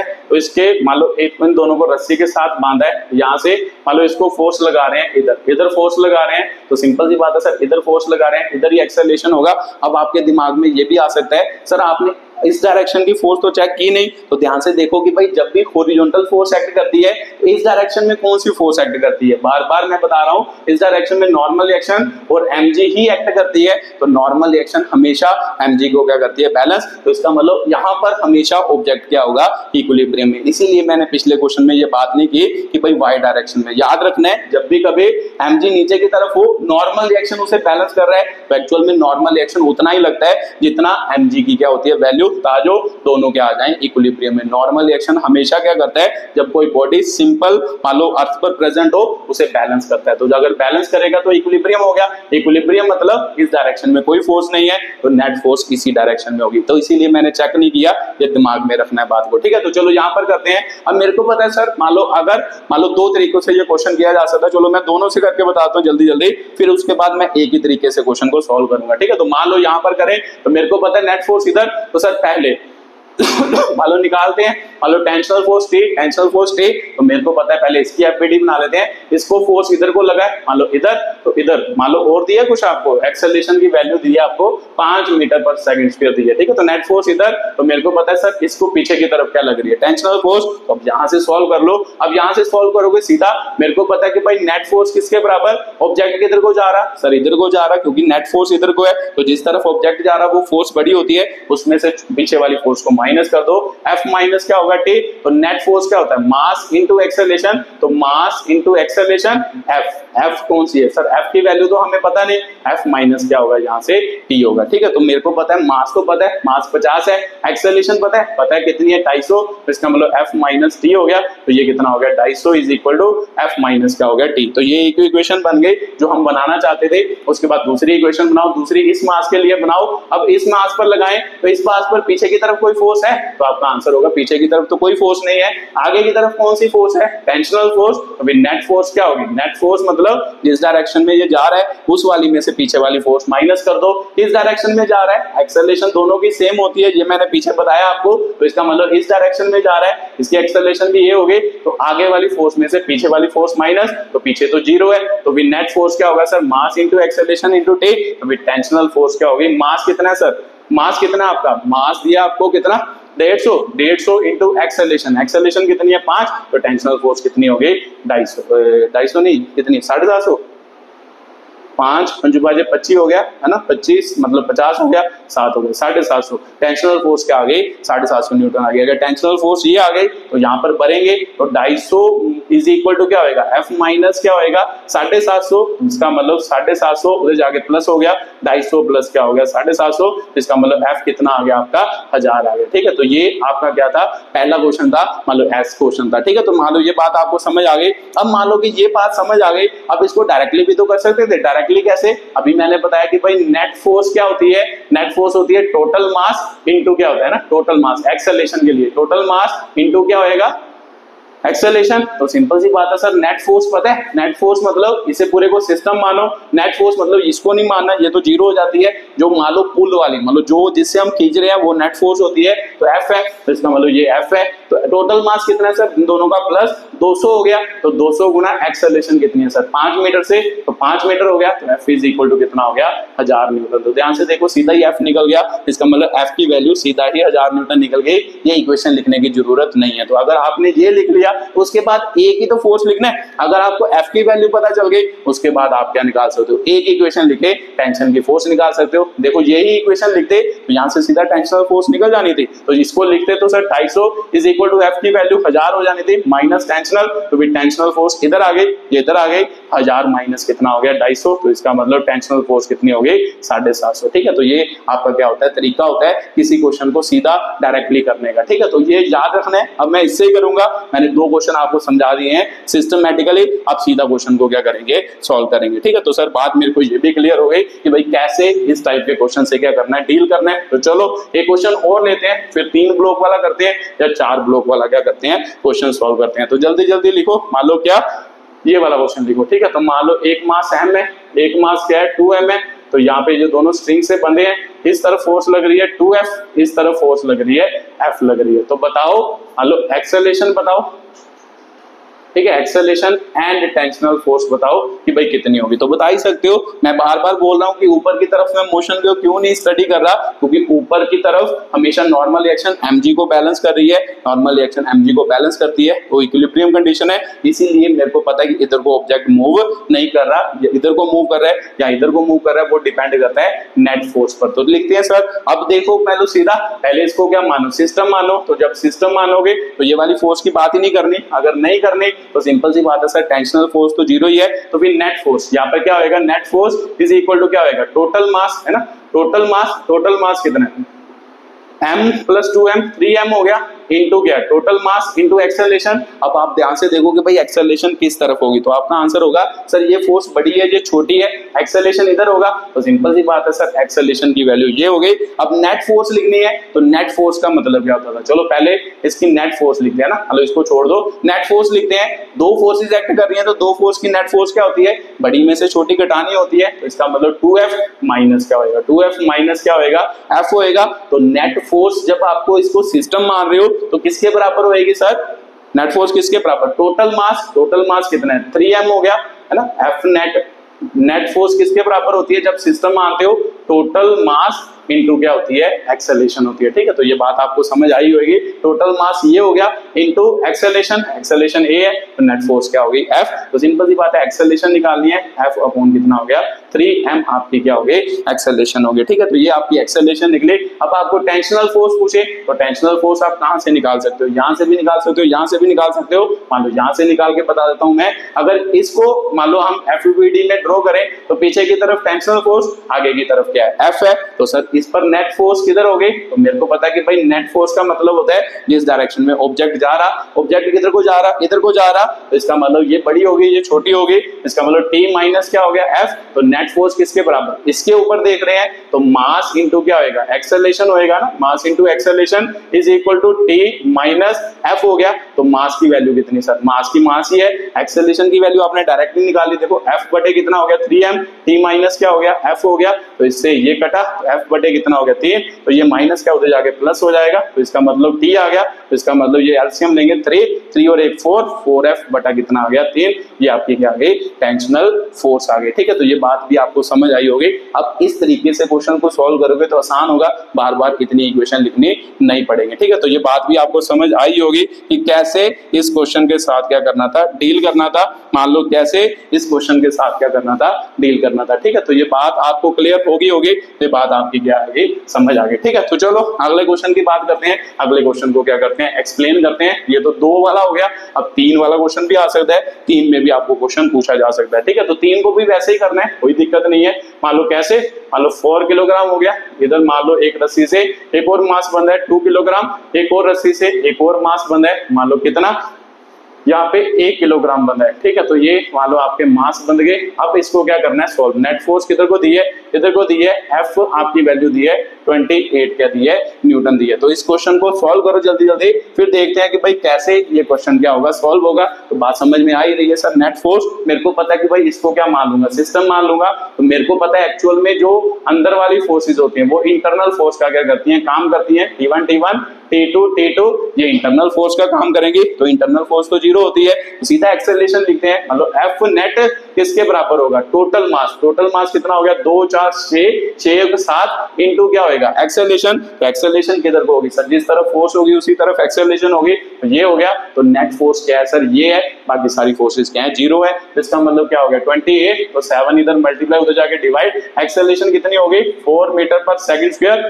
मान लो आपको पूछा होता है इस क्वेश्चन में, क्या पूछ सकता है, एक्सेलरेशन पूछ सकता है और and acceleration and contact force निकालो, मान लो किसके, इनकी। तो सर एक्सेलरेशन तो निकल गया, अब उसके बाद क्या निकालनी है, कॉन्टैक्ट फोर्स निकालनी है। तो कॉन्टैक्ट फोर्स का मतलब क्या होता है, कॉन्टैक्ट का फोर्स का मतलब होता है 2, है ना। कॉन्टैक्ट फोर्स कौन सी होती है सर, एक तो नॉर्मल रिएक्शन होती है, चलो कॉन्टैक्ट फोर्स ना निकालो, मान लो टेंशनल फोर्स यहाँ पे लिख देते हैं, T1 और T2 की क्या निकालो, वैल्यू निकालो। नॉर्मल रिएक्शन भी होती है, नॉर्मल रिएक्शन कौन निकालता है, नॉर्मल रिएक्शन तो आपको पता ही है कि भाई N और mg इसके बराबर होगा, वो तो निकाल ही सकते हो। डायरेक्टली कॉन्टैक्ट फोर्स लिखाओ तो कॉन्टैक्ट फोर्स में नॉर्मल रिएक्शन भी आ जाती है, टेंशनल फोर्स सभी आ जाती है, तो सीधे लिखते हैं कि भाई टेंशनल फोर्स है। तो टेंशनल फोर्स होगी, तो सिंपल सी बात है T1 और T2 की वैल्यू निकालनी है, इसे T1 का इसे T2 का। तो मैंने बताया कि भाई जब T1 और T2 की निकालनी हो, सबसे पहले एक्सेलरेशन की वैल्यू निकाल लो, एज ए मान लो उसको सिस्टम मान कर, तो एक्सेलरेशन निकल गई। अब T1 T2 निकालना है, तो T1 के लिए इसकी एफबीडी बनाओ, तो सर इसकी बनाएंगे 4, इधर की तरफ कितना लग रहा है T1, पीछे की तरफ कोई फोर्स लग रही है, तो आपका आंसर होगा पीछे की तरफ 0 है, मैं सरफेस स्मूथ मान के चल रहा हूं, फ्रिक्शन को 0 मान के चल रहा हूं। ठीक है, तो ये हो गया। अब आपको पूछा जाएगी इसकी एफबीडी, आपको पता है एक्सेलरेशन तो आगे की तरफ है, तो सर मेरे को पता है कि भाई इसकी एफबीडी बनाए, एफबीडी तो बना ले। अब इसकी इक्वेशन लिखते हैं, तो F नेट किसके बराबर होगा, आगे की तरफ की फोर्स को T1 माइनस क्या होगा 0 होगा, तो फिर नेट फोर्स किसके बराबर होगी, नेट फोर्स क्या होती है sir, mass into acceleration, mass of object पता है आपको कितना है, ये ऑब्जेक्ट का मास कितना है 4 इंटू एक्सेलरेशन पता है इसमें कितनी हो रही है, तो सर सभी में एक्सेलरेशन ए ही है, सभी में ए ही एक्सेलरेशन है, तो वो कितनी है, जैसे ये है, इसका मतलब T1 की वैल्यू कितनी हो गई 16 न्यूटन हो गई। ठीक है, तो ये बात आपको समझ आई होगी। इसका मतलब यहाँ पर टेंशनल फोर्स कितनी है 16 न्यूटन क्या है टेंशनल फोर्स। तो अब आपको T1 पूछा है, T2 पूछा है, T2 मतलब इसकी एफबीडी बना लो, यहाँ पर ही तो T2 है, तो अब इसको ऑब्जर्व करो। अब इसको ऑब्जर्व करेंगे तो ध्यान से इसकी एफबीडी बनाओ, तो मेरे को पता है सर 2 किलोग्राम का मास, आगे की तरफ कौन सी फोर्स लग रही है T2, आगे की तरफ T2 लग रही है, इसको पीछे की तरफ कौन सी फोर्स लग रही है, ये लग रही है, यही लग रही है T1, तो इसका मतलब पीछे की तरफ T1, तो सर नेट फोर्स लिखते हैं, तो नेट फोर्स किधर को जा रहा, आगे की तरफ जा रहा, तो आगे में से पीछे वाली force minus T2 minus T1, ये आपकी क्या होगी नेट फोर्स। तो नेट फोर्स का मतलब मास इंटू एक्सेलरेशन, इसका मास कितना सर 2, एक्सेलरेशन कितनी, एक्सेलरेशन सभी की सेम ही है, यही होगी 4 हो गया, तो T2 निकालना ना, यही निकालना है। T1 की वैल्यू तो आपको पता है कितनी है 16 है, तो सर T2 की वैल्यू कितनी होगी 8 + 16, तो T2 की वैल्यू कितनी होगी 24 न्यूटन आपकी क्या होगी T2 की वैल्यू होगी। ठीक है, तो ये आपका डायरेक्टली क्वेश्चन हो गया, मतलब जिसमें मैंने क्या किया सीधा निकाल के सीधा एक इक्वेशन निकली, सीधा क्या लिख दिया क्वेश्चन। ये ऐसे करना आसान होता है क्वेश्चन को, वैसे करना थोड़ा सा क्या होता है डिफिकल्ट। तो ठीक है, तो ये बात आपको समझ आई होगी कि ऐसे मैं क्वेश्चन को क्यों कर रहा हूँ, कैसे कर रहा हूँ। ठीक है, तो बात क्लियर हो गई। तो ये आपका अगला अगला क्वेश्चन था, यही पूछा था ना, T1 और T2 की वैल्यू पूछी है और एक्सेलरेशन भी निकाल दी, T1 और T2 की वैल्यू भी निकाल दी। चलो अगला क्वेश्चन करते हैं। अगला क्वेश्चन मान लो 4 ब्लॉक वाला क्या करते हैं, क्वेश्चन करते हैं, उसे क्या करते हैं जल्दी जल्दी सॉल्व करते हैं। चलो मतलब 4 ब्लॉक वाला क्वेश्चन है, यहाँ पर लिखते हैं कि भाई क्या क्वेश्चन दिया है। मान लो एक M दिया है, एक आपको क्या दिया है, यहाँ पर T3 दिया है, तो यहाँ पर आपको M दिया है, यहाँ पर आपको क्या दिया है M दिया है, यहाँ पर आपको क्या दिया है M, यहाँ पर आपको T2 दिया है, यहाँ पर आपको T1 दिया है, तो सर T2 इधर को भी होगा, T1 इधर को भी होगा, T3 इधर को भी होगा। ठीक है, तो आपको पूछा है फाइंड एक्सेलरेशन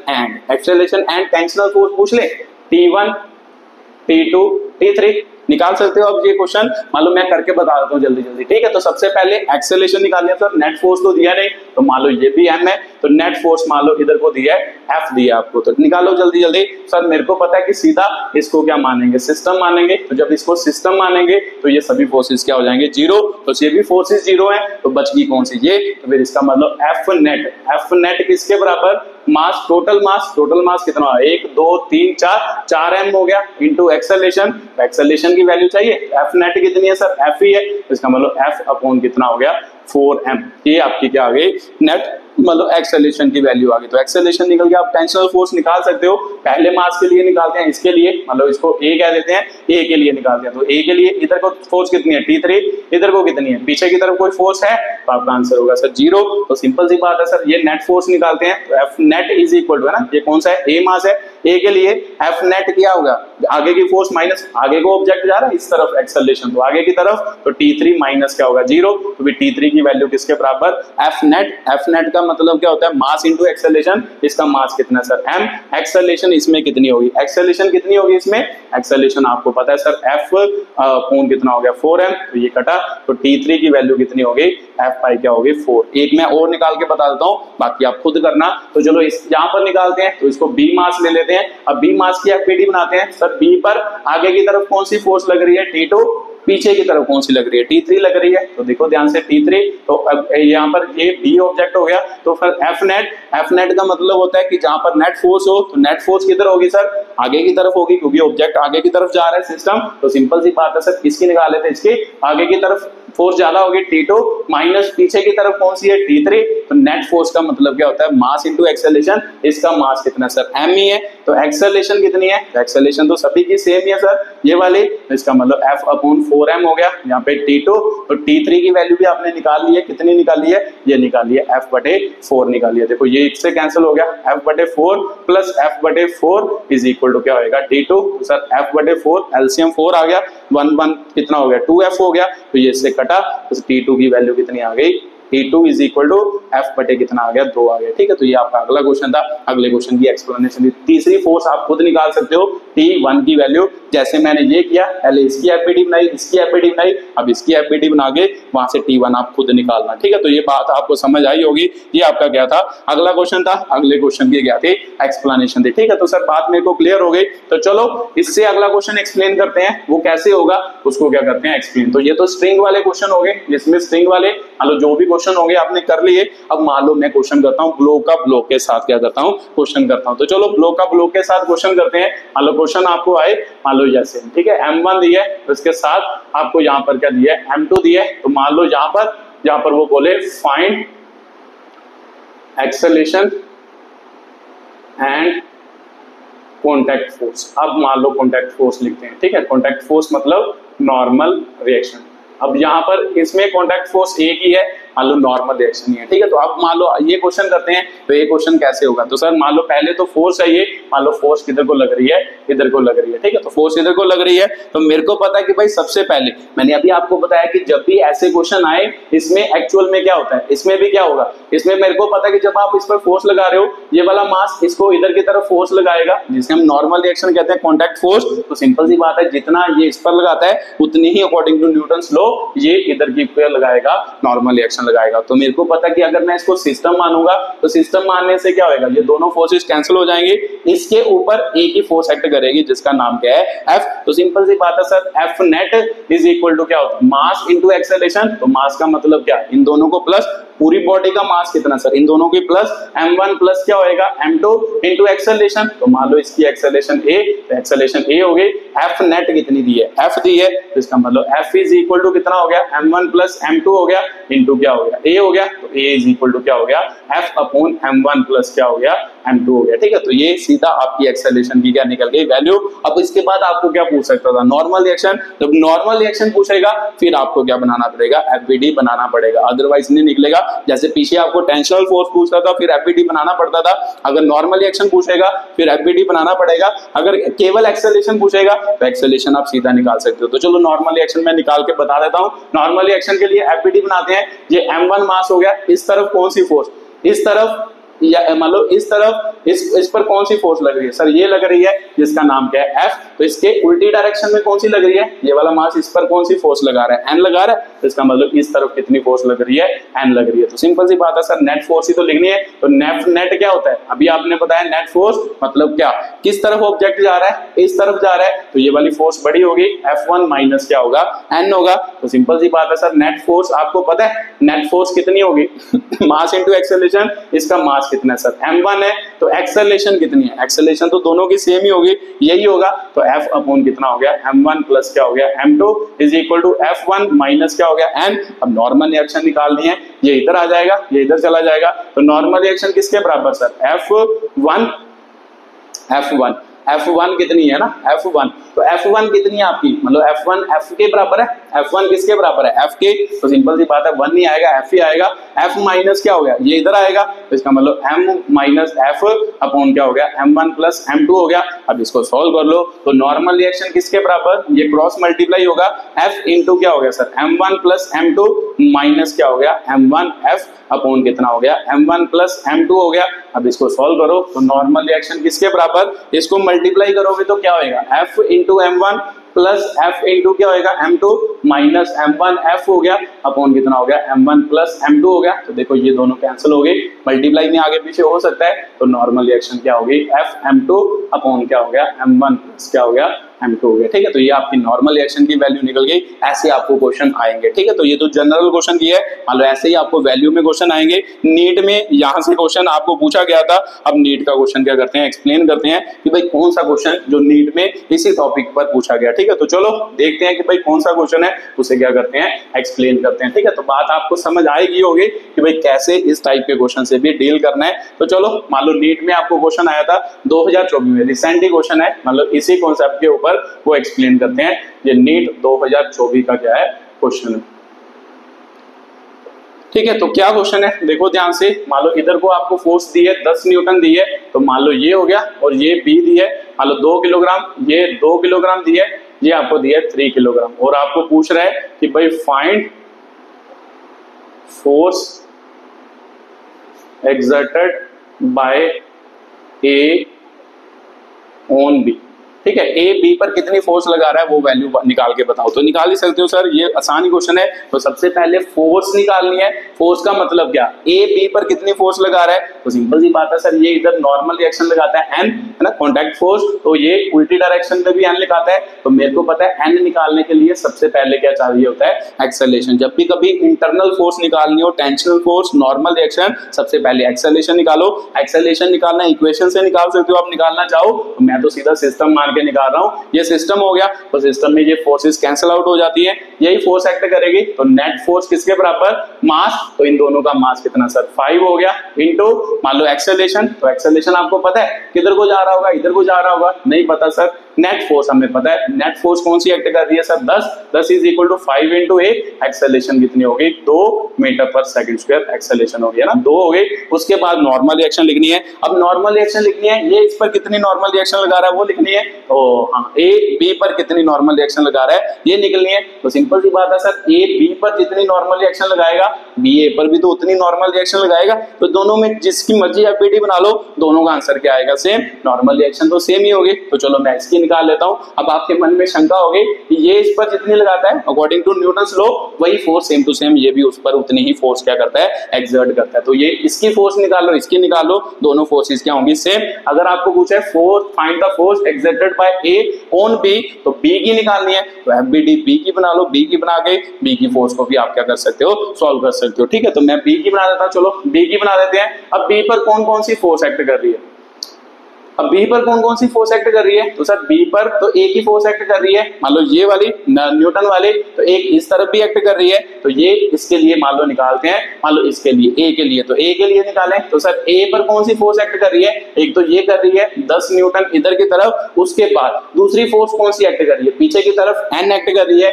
तो इसका मतलब एन किधर को एक्ट करती होगी, इधर को एक्ट करती होगी। तो सिंपल सी बात है सर, ये वाली फोर्स एन इधर को एक्ट कर रही है, ये इधर को एक्ट कर रही है, तो सॉल्व कर लो। जब सॉल्व करोगे तो क्या, नेट फोर्स किसके बराबर, ऑब्जेक्ट किधर को जा रहा है, इधर को, तो इसका मतलब 10 आगे को हो गया माइनस, माइनस क्या होगा, पीछे की फोर्स ये हो गया, तो सर नेट फोर्स क्या होता है, मास इनटू एक्सेलरेशन। किसकी एफबीडी बनाई, ए की, तो ए की एफबीडी मतलब मास ए का इनटू एक्सेलरेशन ए की कितनी है 2 is equal to 10 minus N, with N की वैल्यू कितनी होगी 10, 4 हो गया ना, 4 उधर जाके माइनस, एन कितना हो गया 6 न्यूटन हो गया। ठीक है, तो ये आपका क्या था, क्वेश्चन था जो नीट 2024 में आपको पूछा गया। ठीक है, तो ये 2 ब्लॉक सिस्टम का क्वेश्चन था, तो ऐसे ही आपको 3 ब्लॉक वाला भी आ सकता है, 4 ब्लॉक वाला भी आ सकता है, कोई भी क्वेश्चन आ सकता है। तो चलो 3 वाला करते हैं, अब 3 वाला एक क्वेश्चन सॉल्व करते हैं, फिर आपको बातें और समझ आएंगे। ठीक है, तो ये बात तो आपको क्लियर होगी। चलो मान लो 3 ब्लॉक वाला एक क्वेश्चन सॉल्व करते हैं, फिर उसको क्या करते हैं, एक्सप्लेन करते हैं। तो लिखो, वो भी नीट में ही आया है, मान लो AIPMT का क्वेश्चन है, मान लो यहाँ पर A हो गया,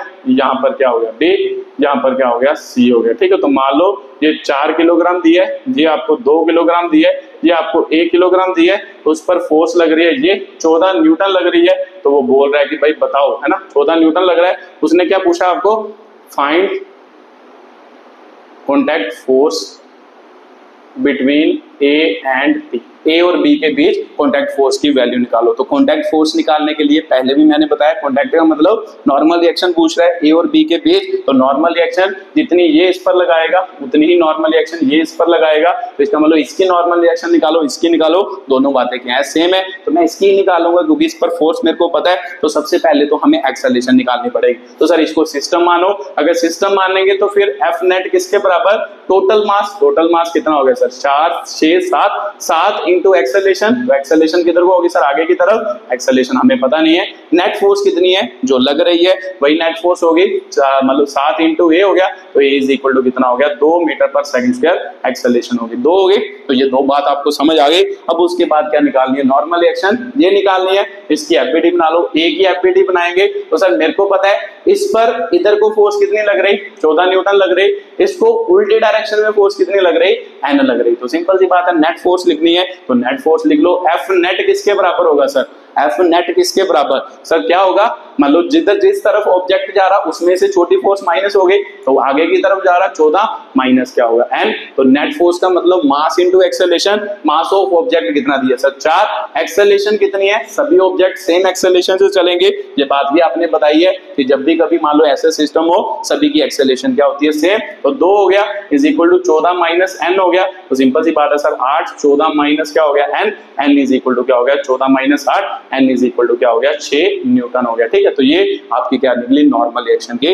वैल्यू निकली। ठीक है, तो ये भी 6 न्यूटन है, ये भी आपका नीट मतलब 2024 का नहीं, ये AIPMT मतलब क्या है, मतलब नीट ही है, इसका 2015 का जो है क्वेश्चन है, ये भी आपको पूछा गया था, ये आपका था क्या था, क्वेश्चन की एक्सप्लेनेशन थी। ठीक है, तो ये भी बात आपको क्लियर होगी कि भाई कैसे इस क्वेश्चन के साथ क्या करना है, डील करना है, कैसे दो मान लो अब आपको ये पूछा है, आप ये भी पूछ सकते हैं, अगर ये पूछेगा तो फिर आपको ये भी निकालना पड़ेगा। ठीक है, तो ये कैसे निकालेंगे, यहाँ से मेरे को पता है कि इसको N1 कहेंगे, तो ये इस पर कितनी फोर्स लगा रहा है उसको N2 कह देंगे, ये उसको N2 कह रहा है। तो अब यहाँ पर इस ब्लॉक पर 2 फोर्सेस एक्ट कर रही, एक पीछे की तरफ N2, एक आगे की तरफ N1, तो इसकी इक्वेशन लिख लेंगे और वहां से वो भी निकाल लेंगे। ठीक है, तो ये आप खुद ट्राई करना, निकल जाएगा, जैसे टेंशन वाला केस किया है सेम टू सेम वैसे ही ये भी वाला केस करना है एक्सप्लेन। ठीक है, तो ये आपका क्या था, अगला क्वेश्चन था, अगले क्वेश्चन की क्या थी, एक्सप्लेनेशन थी कि कैसे इस टाइप के क्वेश्चन के साथ क्या करना होता है, डील करना होता है। ठीक है, तो चलो मान लो एक क्वेश्चन, मान लो एक वो वाला करते हैं क्या साथ,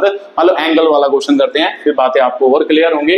मान लो आपको मास दिया है, ये भी 1 किलोग्राम का है, ये 1 किलोग्राम का है, ये मान लो दूसरा मास दिया है, ये 2 किलोग्राम का है, ठीक है, बी मास, ये मान लो तीसरा मास दिया है, सी मास दिया है, ये 3 किलोग्राम का, ठीक है। तो ये आपको क्या दिए, मासिस दिए हैं, इस पर फोर्स लगा रहे हैं, मान लो ऐसे, मान लो ये आपकी क्या लग रही है फोर्स, मान लो कितने एंगल पर, 37 डिग्री पर क्या लग रही है फोर्स लग रही है, इस डायरेक्शन में, इस डायरेक्शन में क्या लग रही है फोर्स लग रही है, ध्यान से देखो है ना, इस डायरेक्शन में क्या लग रही है फोर्स लग रही है। तो जब इस डायरेक्शन में फोर्स लग रही है तो आपको क्या पूछा है, फाइंड, आपको पूछा है find contact force, find contact force between bodies, मतलब बॉडीज के बीच कॉन्टैक्ट फोर्स की क्या निकालो, वैल्यू निकालो कि कितनी उसके बीच क्या होगी कॉन्टैक्ट फोर्स होगी। तो निकाल ही सकते हैं सर, इजी क्वेश्चन है अभी, तो सिंपल सी बात है, मान लो जब भी ऐसा क्वेश्चन आए तो पहले तो फोर्स की डायरेक्शन क्या है, ये है, तो इसके दो कंपोनेंट होंगे सर, एक इस तरफ, एक मान लो मैंने आपको बताया था पीछे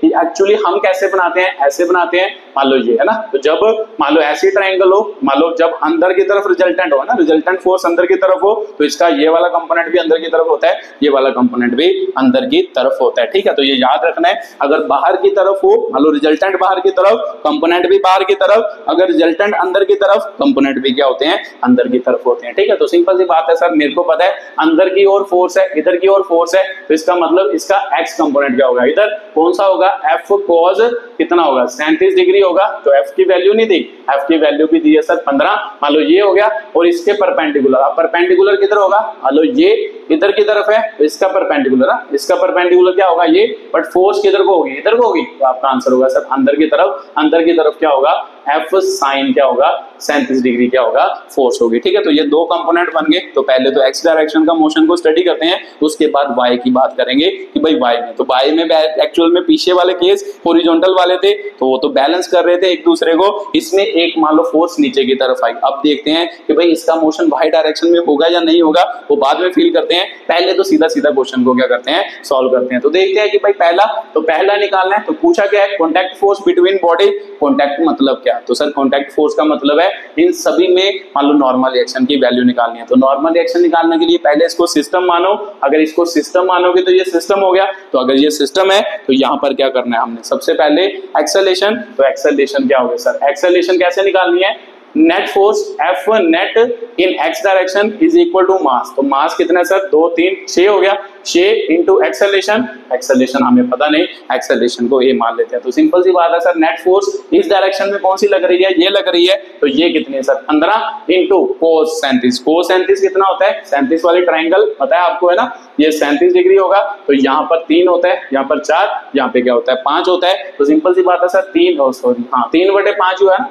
नहीं सॉरी 4/5 है ना, base upon hypotenuse is equal to 6 into A हो गया, तो सिंपल सी बात है सर 3, यहाँ पे कितना आ गया 12, और 6 इंटू ए आ गया, तो ए की वैल्यू कितनी आ गई, 2 मीटर पर सेकंड स्क्वायर ए की वैल्यू आ गई, ठीक है। तो ये आपकी क्या निकल गई, एक्सेलरेशन की वैल्यू निकल गई। अब उसके बाद क्या निकालनी है, नॉर्मल रिएक्शन निकालनी है, वो तो आप निकाल ही सकते हो। अब नॉर्मल रिएक्शन कैसे निकालना है, तो सर मेरे को पता है एफबीडी, इधर को अगर एन लगती होगी 1 है ना, मतलब दोनों पर निकालनी है, ये बॉडी इस पर N1 लगाती होगी, तो ये बॉडी इस पर क्या लगाती होगी, same to same force according to Newton third law, action and reaction are equal and opposite. तो सिंपल सी बात है सर, ये N1 ये भी N1, अब इसकी एफबीडी बनाते हैं, ए की एफबीडी बनाओ, आगे की तरफ कौन सी फोर्स है सर, आगे की तरफ, सर मेरे को पता है इस पर आगे की तरफ ये लग रही है, एफ कॉस कितना लग रहा है 37 डिग्री लग रहा है, पीछे की तरफ इस ऑब्जेक्ट पर एफबीडी में कौन सी फोर्स बनाते हैं, जो ऑब्जेक्ट के ऊपर लगती हैं, तो ऑब्जेक्ट के ऊपर। अब आप कहोगे कि सर इसको ये इधर को लग रहा है, ये ऑब्जेक्ट के ऊपर नहीं लग रहा, ये एक्चुअल में ऑब्जेक्ट इस पर लगा रहा, तो ये मान लो इस पर फोर्स लगा रहा, वो वाली नहीं लेनी, जो इस पर फोर्स लग रही है वो वाली लेनी है। तो सर कौन से, ये आगे की तरफ लग रही है ये, अब इसके ऊपर कौन सी, एक पीछे की तरफ लग रही है N1। तो सिंपल सी बात है सर, नॉर्मल रिएक्शन ये होगा, तो नेट फोर्स लिखो, तो नेट फोर्स क्या होगा, किधर को जा रहा है ऑब्जेक्ट, आपका आंसर होगा सर आगे को, तो आगे वाली फोर्स बड़ी होगी, इसमें से ये माइनस कर दो, एफ कोस 37 डिग्री माइनस क्या होगा N1 होगा। तो नेट फोर्स लिख सकते हैं, तो लिख सकते हैं सर मास इंटू एक्सेलरेशन, मास कितना है 1 किलोग्राम, एक्सेलरेशन कितनी है 2, तो एफ की वैल्यू कितनी, फोर्स 15, कोस तो आपको पता है 3/15 होता है, 3/5 है ना, कोस यही सॉरी 4/5 होता है, बेस अपॉन क्या होता है hypotenuse into normal reaction, normal reaction आपने निकाल ली है, तो इसको सॉल्व करो, देखो 3 हो गया, तो सिंपल सी बात है सर क्या करना, 2 is equal to 4 3 12 minus N1 बना, तो N1 की वैल्यू कितनी आ गई 12 माइनस 2, N1 कितना आ गया 10 न्यूटन आपका क्या आ गया N1 आ गया। तो ये आपकी नॉर्मल रिएक्शन पहली की वैल्यू निकल गई। जितनी फोर्स ये वाला ब्लॉक इस पर लगा रहा है N1 वही सेम टू सेम फोर्स इस पर लग रही, इसका मतलब दोनों की वैल्यू कितनी है 10 न्यूटन है। ठीक है, तो ये बात आपको क्लियर हो गई। अब उसके बाद आपको कॉन्टैक्ट फोर्स पूछा है दूसरी भी। कॉन्टैक्ट फोर्स कौन कौन सी एक्ट कर रही है, एक नॉर्मल रिएक्शन एक्ट कर रही है, एक फ्रिक्शन भी एक्ट कर सकती है, बट मैं बोल रहा हूं कि भाई फ्रिक्शन हम मान के चल रहे हैं वो क्या है 0 है। तो अब निकालो, अब अगली निकालनी है। तो सर मेरे को पता है ये वाला सरफेस इस पर N2 इधर को लगाएगा तो ये इधर को N2 लगाएगा, तो एफबीडी बना लेते हैं, इसकी बनाते हैं, इसकी एफबीडी बनाते हैं 2 किलोग्राम वाले की, तो 2 किलोग्राम वाले की बी ऑब्जेक्ट की एफबीडी बनाते हैं। तो मेरे को पता है सर इसको इधर की तरफ कौन सी लगी, इसके ऊपर देखनी है कौन सी फोर्स लग रही है, इसके ऊपर इधर की तरफ N1 लग रही है, इधर की तरफ सर N1 इधर की तरफ लग रही है। उसके बाद इसके ऊपर इस डायरेक्शन में कौन सी फोर्स, इसके ऊपर, तो इसके ऊपर ये वाली N2 क्या लग रही है फोर्स लग रही है, तो ये N2 हो गया। तो इसकी नेट फोर्स लिखते हैं, तो F नेट किसके बराबर होगा सर, एफ नेट किसके बराबर, क्या होगा एफ नेट, मान लो किस डायरेक्शन में ऑब्जेक्ट जा रहा है इस डायरेक्शन में, तो सर N1 माइनस क्या होगा N2 होगा। तो नेट फोर्स मतलब मास इनटू एक्सेलरेशन, तो कौन सा लिया है ये वाला, तो इसका मास कितना है 2, एक्सेलरेशन कितनी है, सभी की एक्सेलरेशन सेम ही है यही है 2, N1 की वैल्यू पता है, N1 की वैल्यू पता नहीं, N2 की वैल्यू निकालिए ना, यही है ना, ध्यान से देख लो, हाँ सर यही है N1 माइनस क्या हो गया N1 की वैल्यू आपको पता थी, पीछे निकाली तो थी N1 की वैल्यू 10 निकाली थी ना, 10 ही आई थी आपकी N1 की वैल्यू, हाँ सर 10 ही आई थी, तो 10 आ गया 4 इज इक्वल टू 10 माइनस क्या हो गया N2, तो फिर N2 की वैल्यू कितनी होगी आपकी 10 माइनस 4, N2 कितना हो गया 6 न्यूटन हो गया। ठीक है, तो ये आपकी क्या है नॉर्मल रिएक्शन की वैल्यू है। ठीक है, तो ऐसे आपको कोई भी क्वेश्चन पूछा जा सकता है, आप इजीली उसको क्या कर सकते हो सॉल्व कर सकते हो। तो ये आपका क्या था क्वेश्चन था, जिसमें अब आपने सर बोला था कि भाई ऊपर वाला क्वेश्चन ये तो एक्स एक्सिस वाला क्वेश्चन एक्सप्लेन किया है, वाई एक्सिस वाला भी कर सकते हैं, तो ये तो आपको समझ आ गया। अब ध्यान से देखो कि भाई वाई एक्सिस वाला, तो वाई एक्सिस में ये बॉडी मूव करेगी या नहीं करेगी वो हमें नहीं पता, हम बना के देखते हैं। मान लो ये मास बनाया, तो ध्यान से देखो इस पर कौन कौन सी फोर्स एक्ट कर रही है, एक नीचे की तरफ mg एक्ट कर रहा, और इसके ऊपर और कौन सी एक्ट कर रही, तो सर नीचे ये भी देखो, ये भी नीचे की तरफ है f sin 37 डिग्री, तो दोनों नीचे की तरफ है। तो मैंने पहले भी बताया कि जब भी नीचे की तरफ जो फोर्सेस होगी उसको बैलेंस करने के लिए नॉर्मल रिएक्शन हमेशा ऊपर की तरफ लगती है, तो फिर नॉर्मल रिएक्शन ऊपर की तरफ लगेगी तो ऑब्जेक्ट कहीं मूव करेगा, तो आपका आंसर होगा सर नॉर्मल रिएक्शन तो हमेशा बैलेंस ही करती है, वो कभी भी नेट फोर्स नहीं लगाती। तो सिंपल सी बात है, ये इसको बैलेंस कर देगी, तो इसका मतलब वाई डायरेक्शन में कोई भी फोर्स नहीं होगी, तो इसका मतलब वाई डायरेक्शन का मोशन कुछ भी नहीं होगा, सिंपल एक्स डायरेक्शन का क्या होगा मोशन, जो हमने एक्सप्लेन कर दिया है, तो वाई डायरेक्शन में कोई क्वेश्चन नहीं होगा। ठीक है, तो अगर आपको नॉर्मल रिएक्शन पूछता तो नॉर्मल रिएक्शन आप निकाल सकते थे कि इस बॉक्स के ऊपर है ना, क्वेश्चन आपको पूछा जा सकता कि इस बॉक्स के ऊपर ग्राउंड इस पर कितना नॉर्मल रिएक्शन लगा रही है,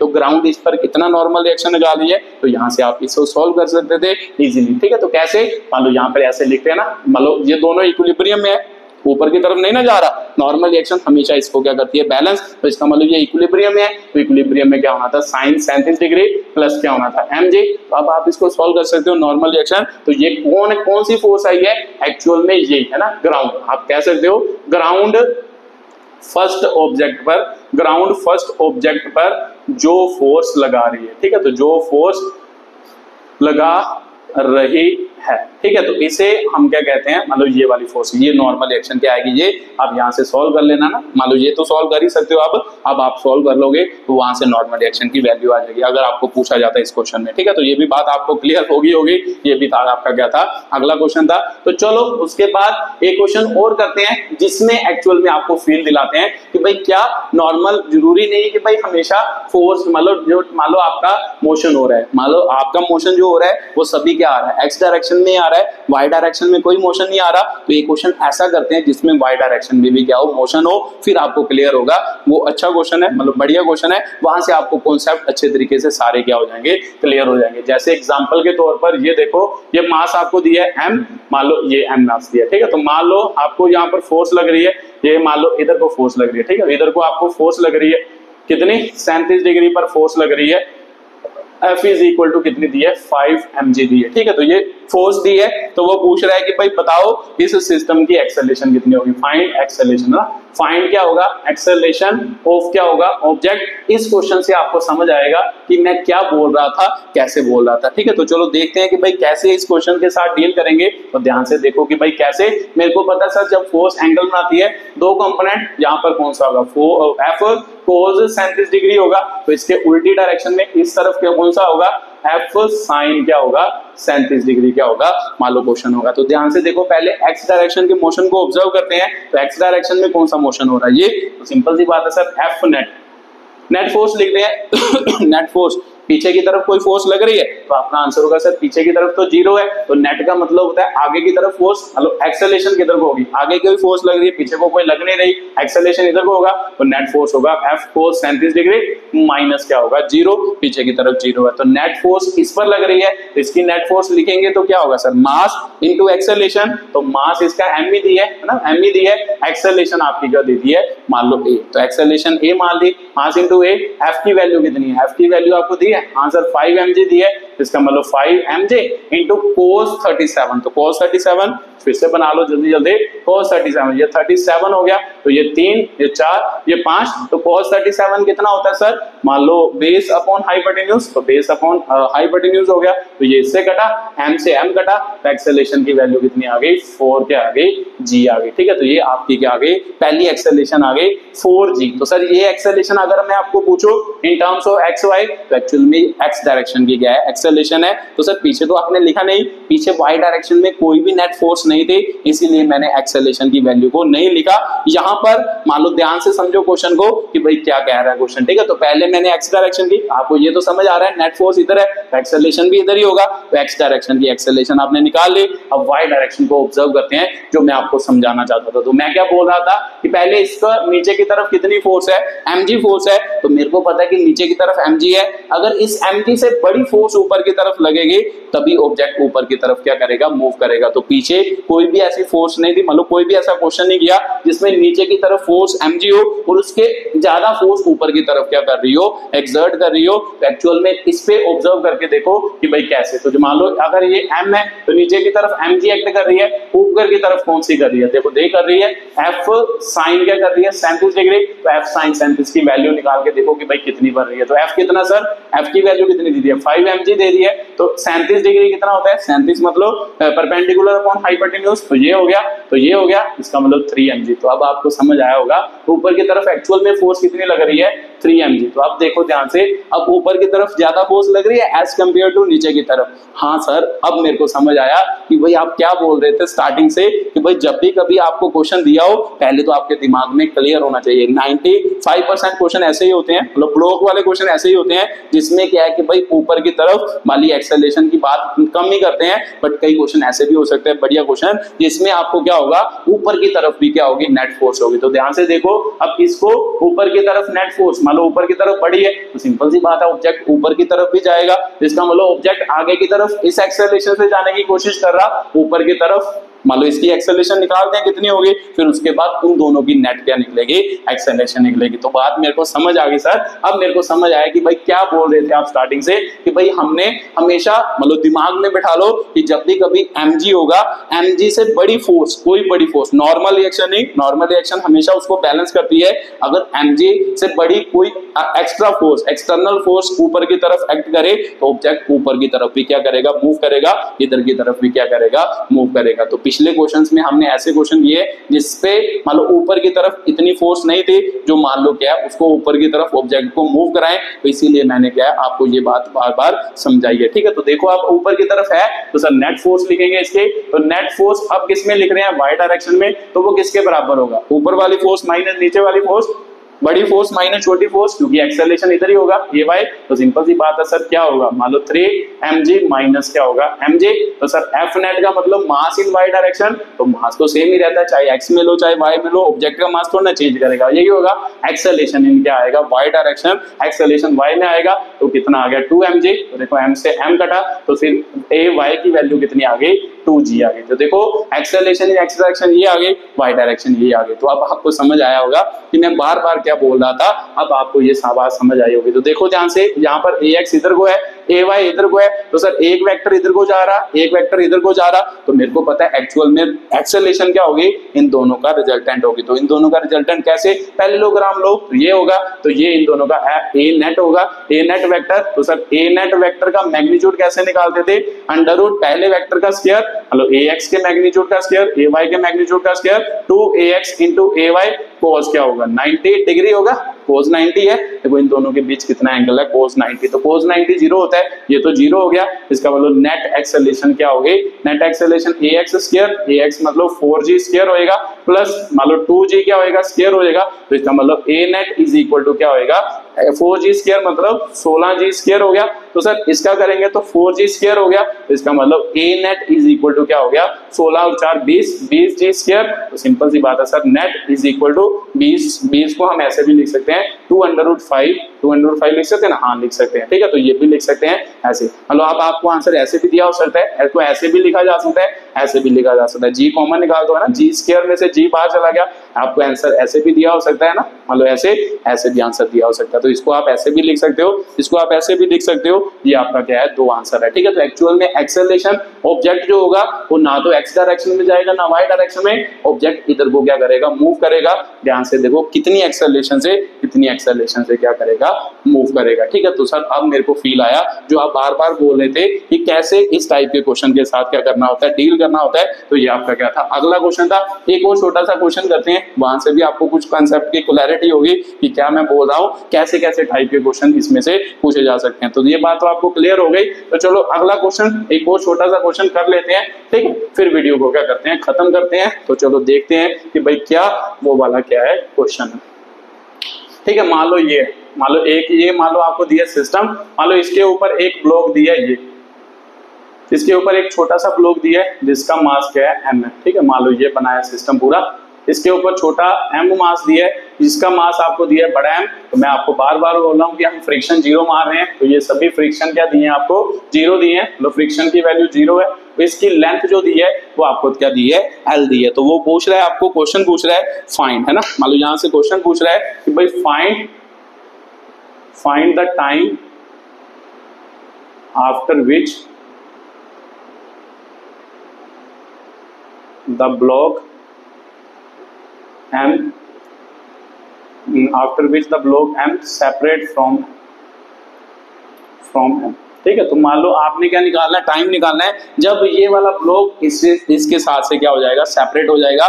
मान लो वो वाला क्या निकालना है, टाइम निकालना है। तो मान लो इधर को फोर्स ये लग रही है, अब इस क्वेश्चन को कैसे करें। तो आपके दिमाग में आ रहा होगा कि सर मेरे को पता है कि जब मान लो यहाँ पे कोई फ्रिक्शन नहीं दिया, एक्चुअल में जो फ्रिक्शन होता है वो इसको क्या करता था, सपोर्ट करता था। अगर मान लो आप खींचते तो एक्चुअल में फ्रिक्शन क्या करता, इन दोनों के सरफेस में फ्रिक्शन जो होता वो उसको इधर को खींचने की क्या करता, कोशिश करता। तो चलो इतनी गहराई में अभी नहीं जाते, वो फ्रिक्शन में पढ़ेंगे कैसे। अब आपको पता है इसमें फ्रिक्शन नहीं है, तो ध्यान से इमेजिनेशन करो।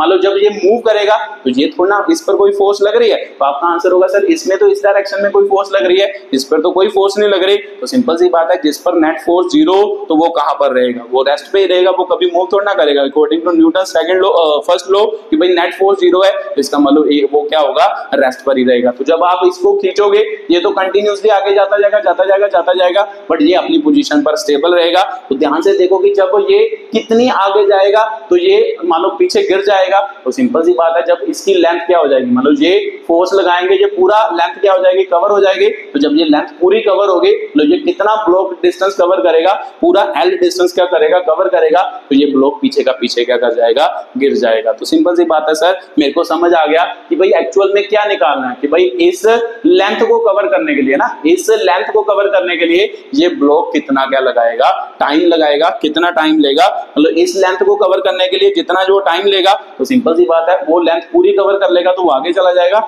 ये ब्लॉक वहीं पर क्या कर जाएगा, गिर जाएगा। तो सिंपल सी बात है, इसका टाइम निकालना है, M का टाइम निकालना है जब इस लेंथ को क्या करेगा, कवर करेगा। तो सर टाइम निकालने के लिए दो इक्वेशन होती है, v = u + at, एक होता है s = ut + ½ at², क्या होती है इक्वेशन। तो एक्सेलरेशन तो निकाल ही सकते हैं, इस ब्लॉक की एक्सेलरेशन निकाल सकते हैं। तो सर कैसे निकालेंगे, F net = क्या होता है, F नेट फोर्स है, तो सर आगे की तरफ ही नेट फोर्स है, तो इसका F माइनस क्या होगा, 0। तो सर इसका मास कितना है, M है, तो एक्सेलरेशन A हो गई, तो F आ गया, एक्सेलरेशन की वैल्यू क्या हो गई, F/m हो गई। ये आपकी क्या निकली, इस ऑब्जेक्ट की एक्सेलरेशन की वैल्यू निकली। तो सिंपल सी बात है, ये ऑब्जेक्ट आगे की तरफ ये वही जगह पर रहेगा, तो जब ये आगे जाता जाएगा एक टाइम ऐसा आएगा ये नीचे गिर जाएगा जब ये आगे की तरफ क्या करेगा, मूव करेगा। ठीक है, तो ये बात तो समझ आ गई। उसके बाद सर टाइम निकालना है, तो टाइम के लिए कौन सी इक्वेशन, एक्सेलरेशन आपके पास है इनिशियली आपको पूछा जाए तो ये ऑब्जेक्ट क्या था, रेस्ट पे था, तो इनिशियल वेलोसिटी भी हमें पता है। तो सर सेकंड इक्वेशन लगाते हैं, s is equal to ut plus क्या होएगा, हाफ at स्क्वायर होएगा।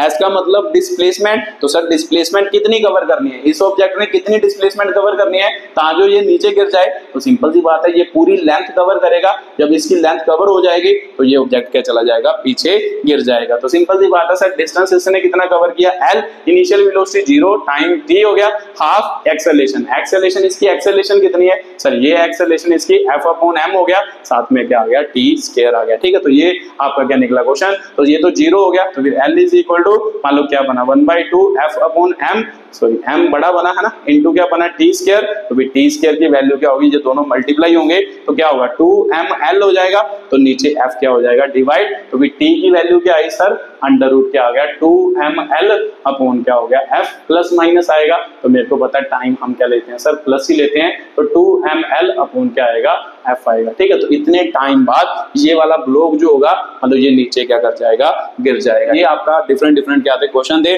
इस वीडियो को मान लो देखने के लिए बहुत बहुत धन्यवाद।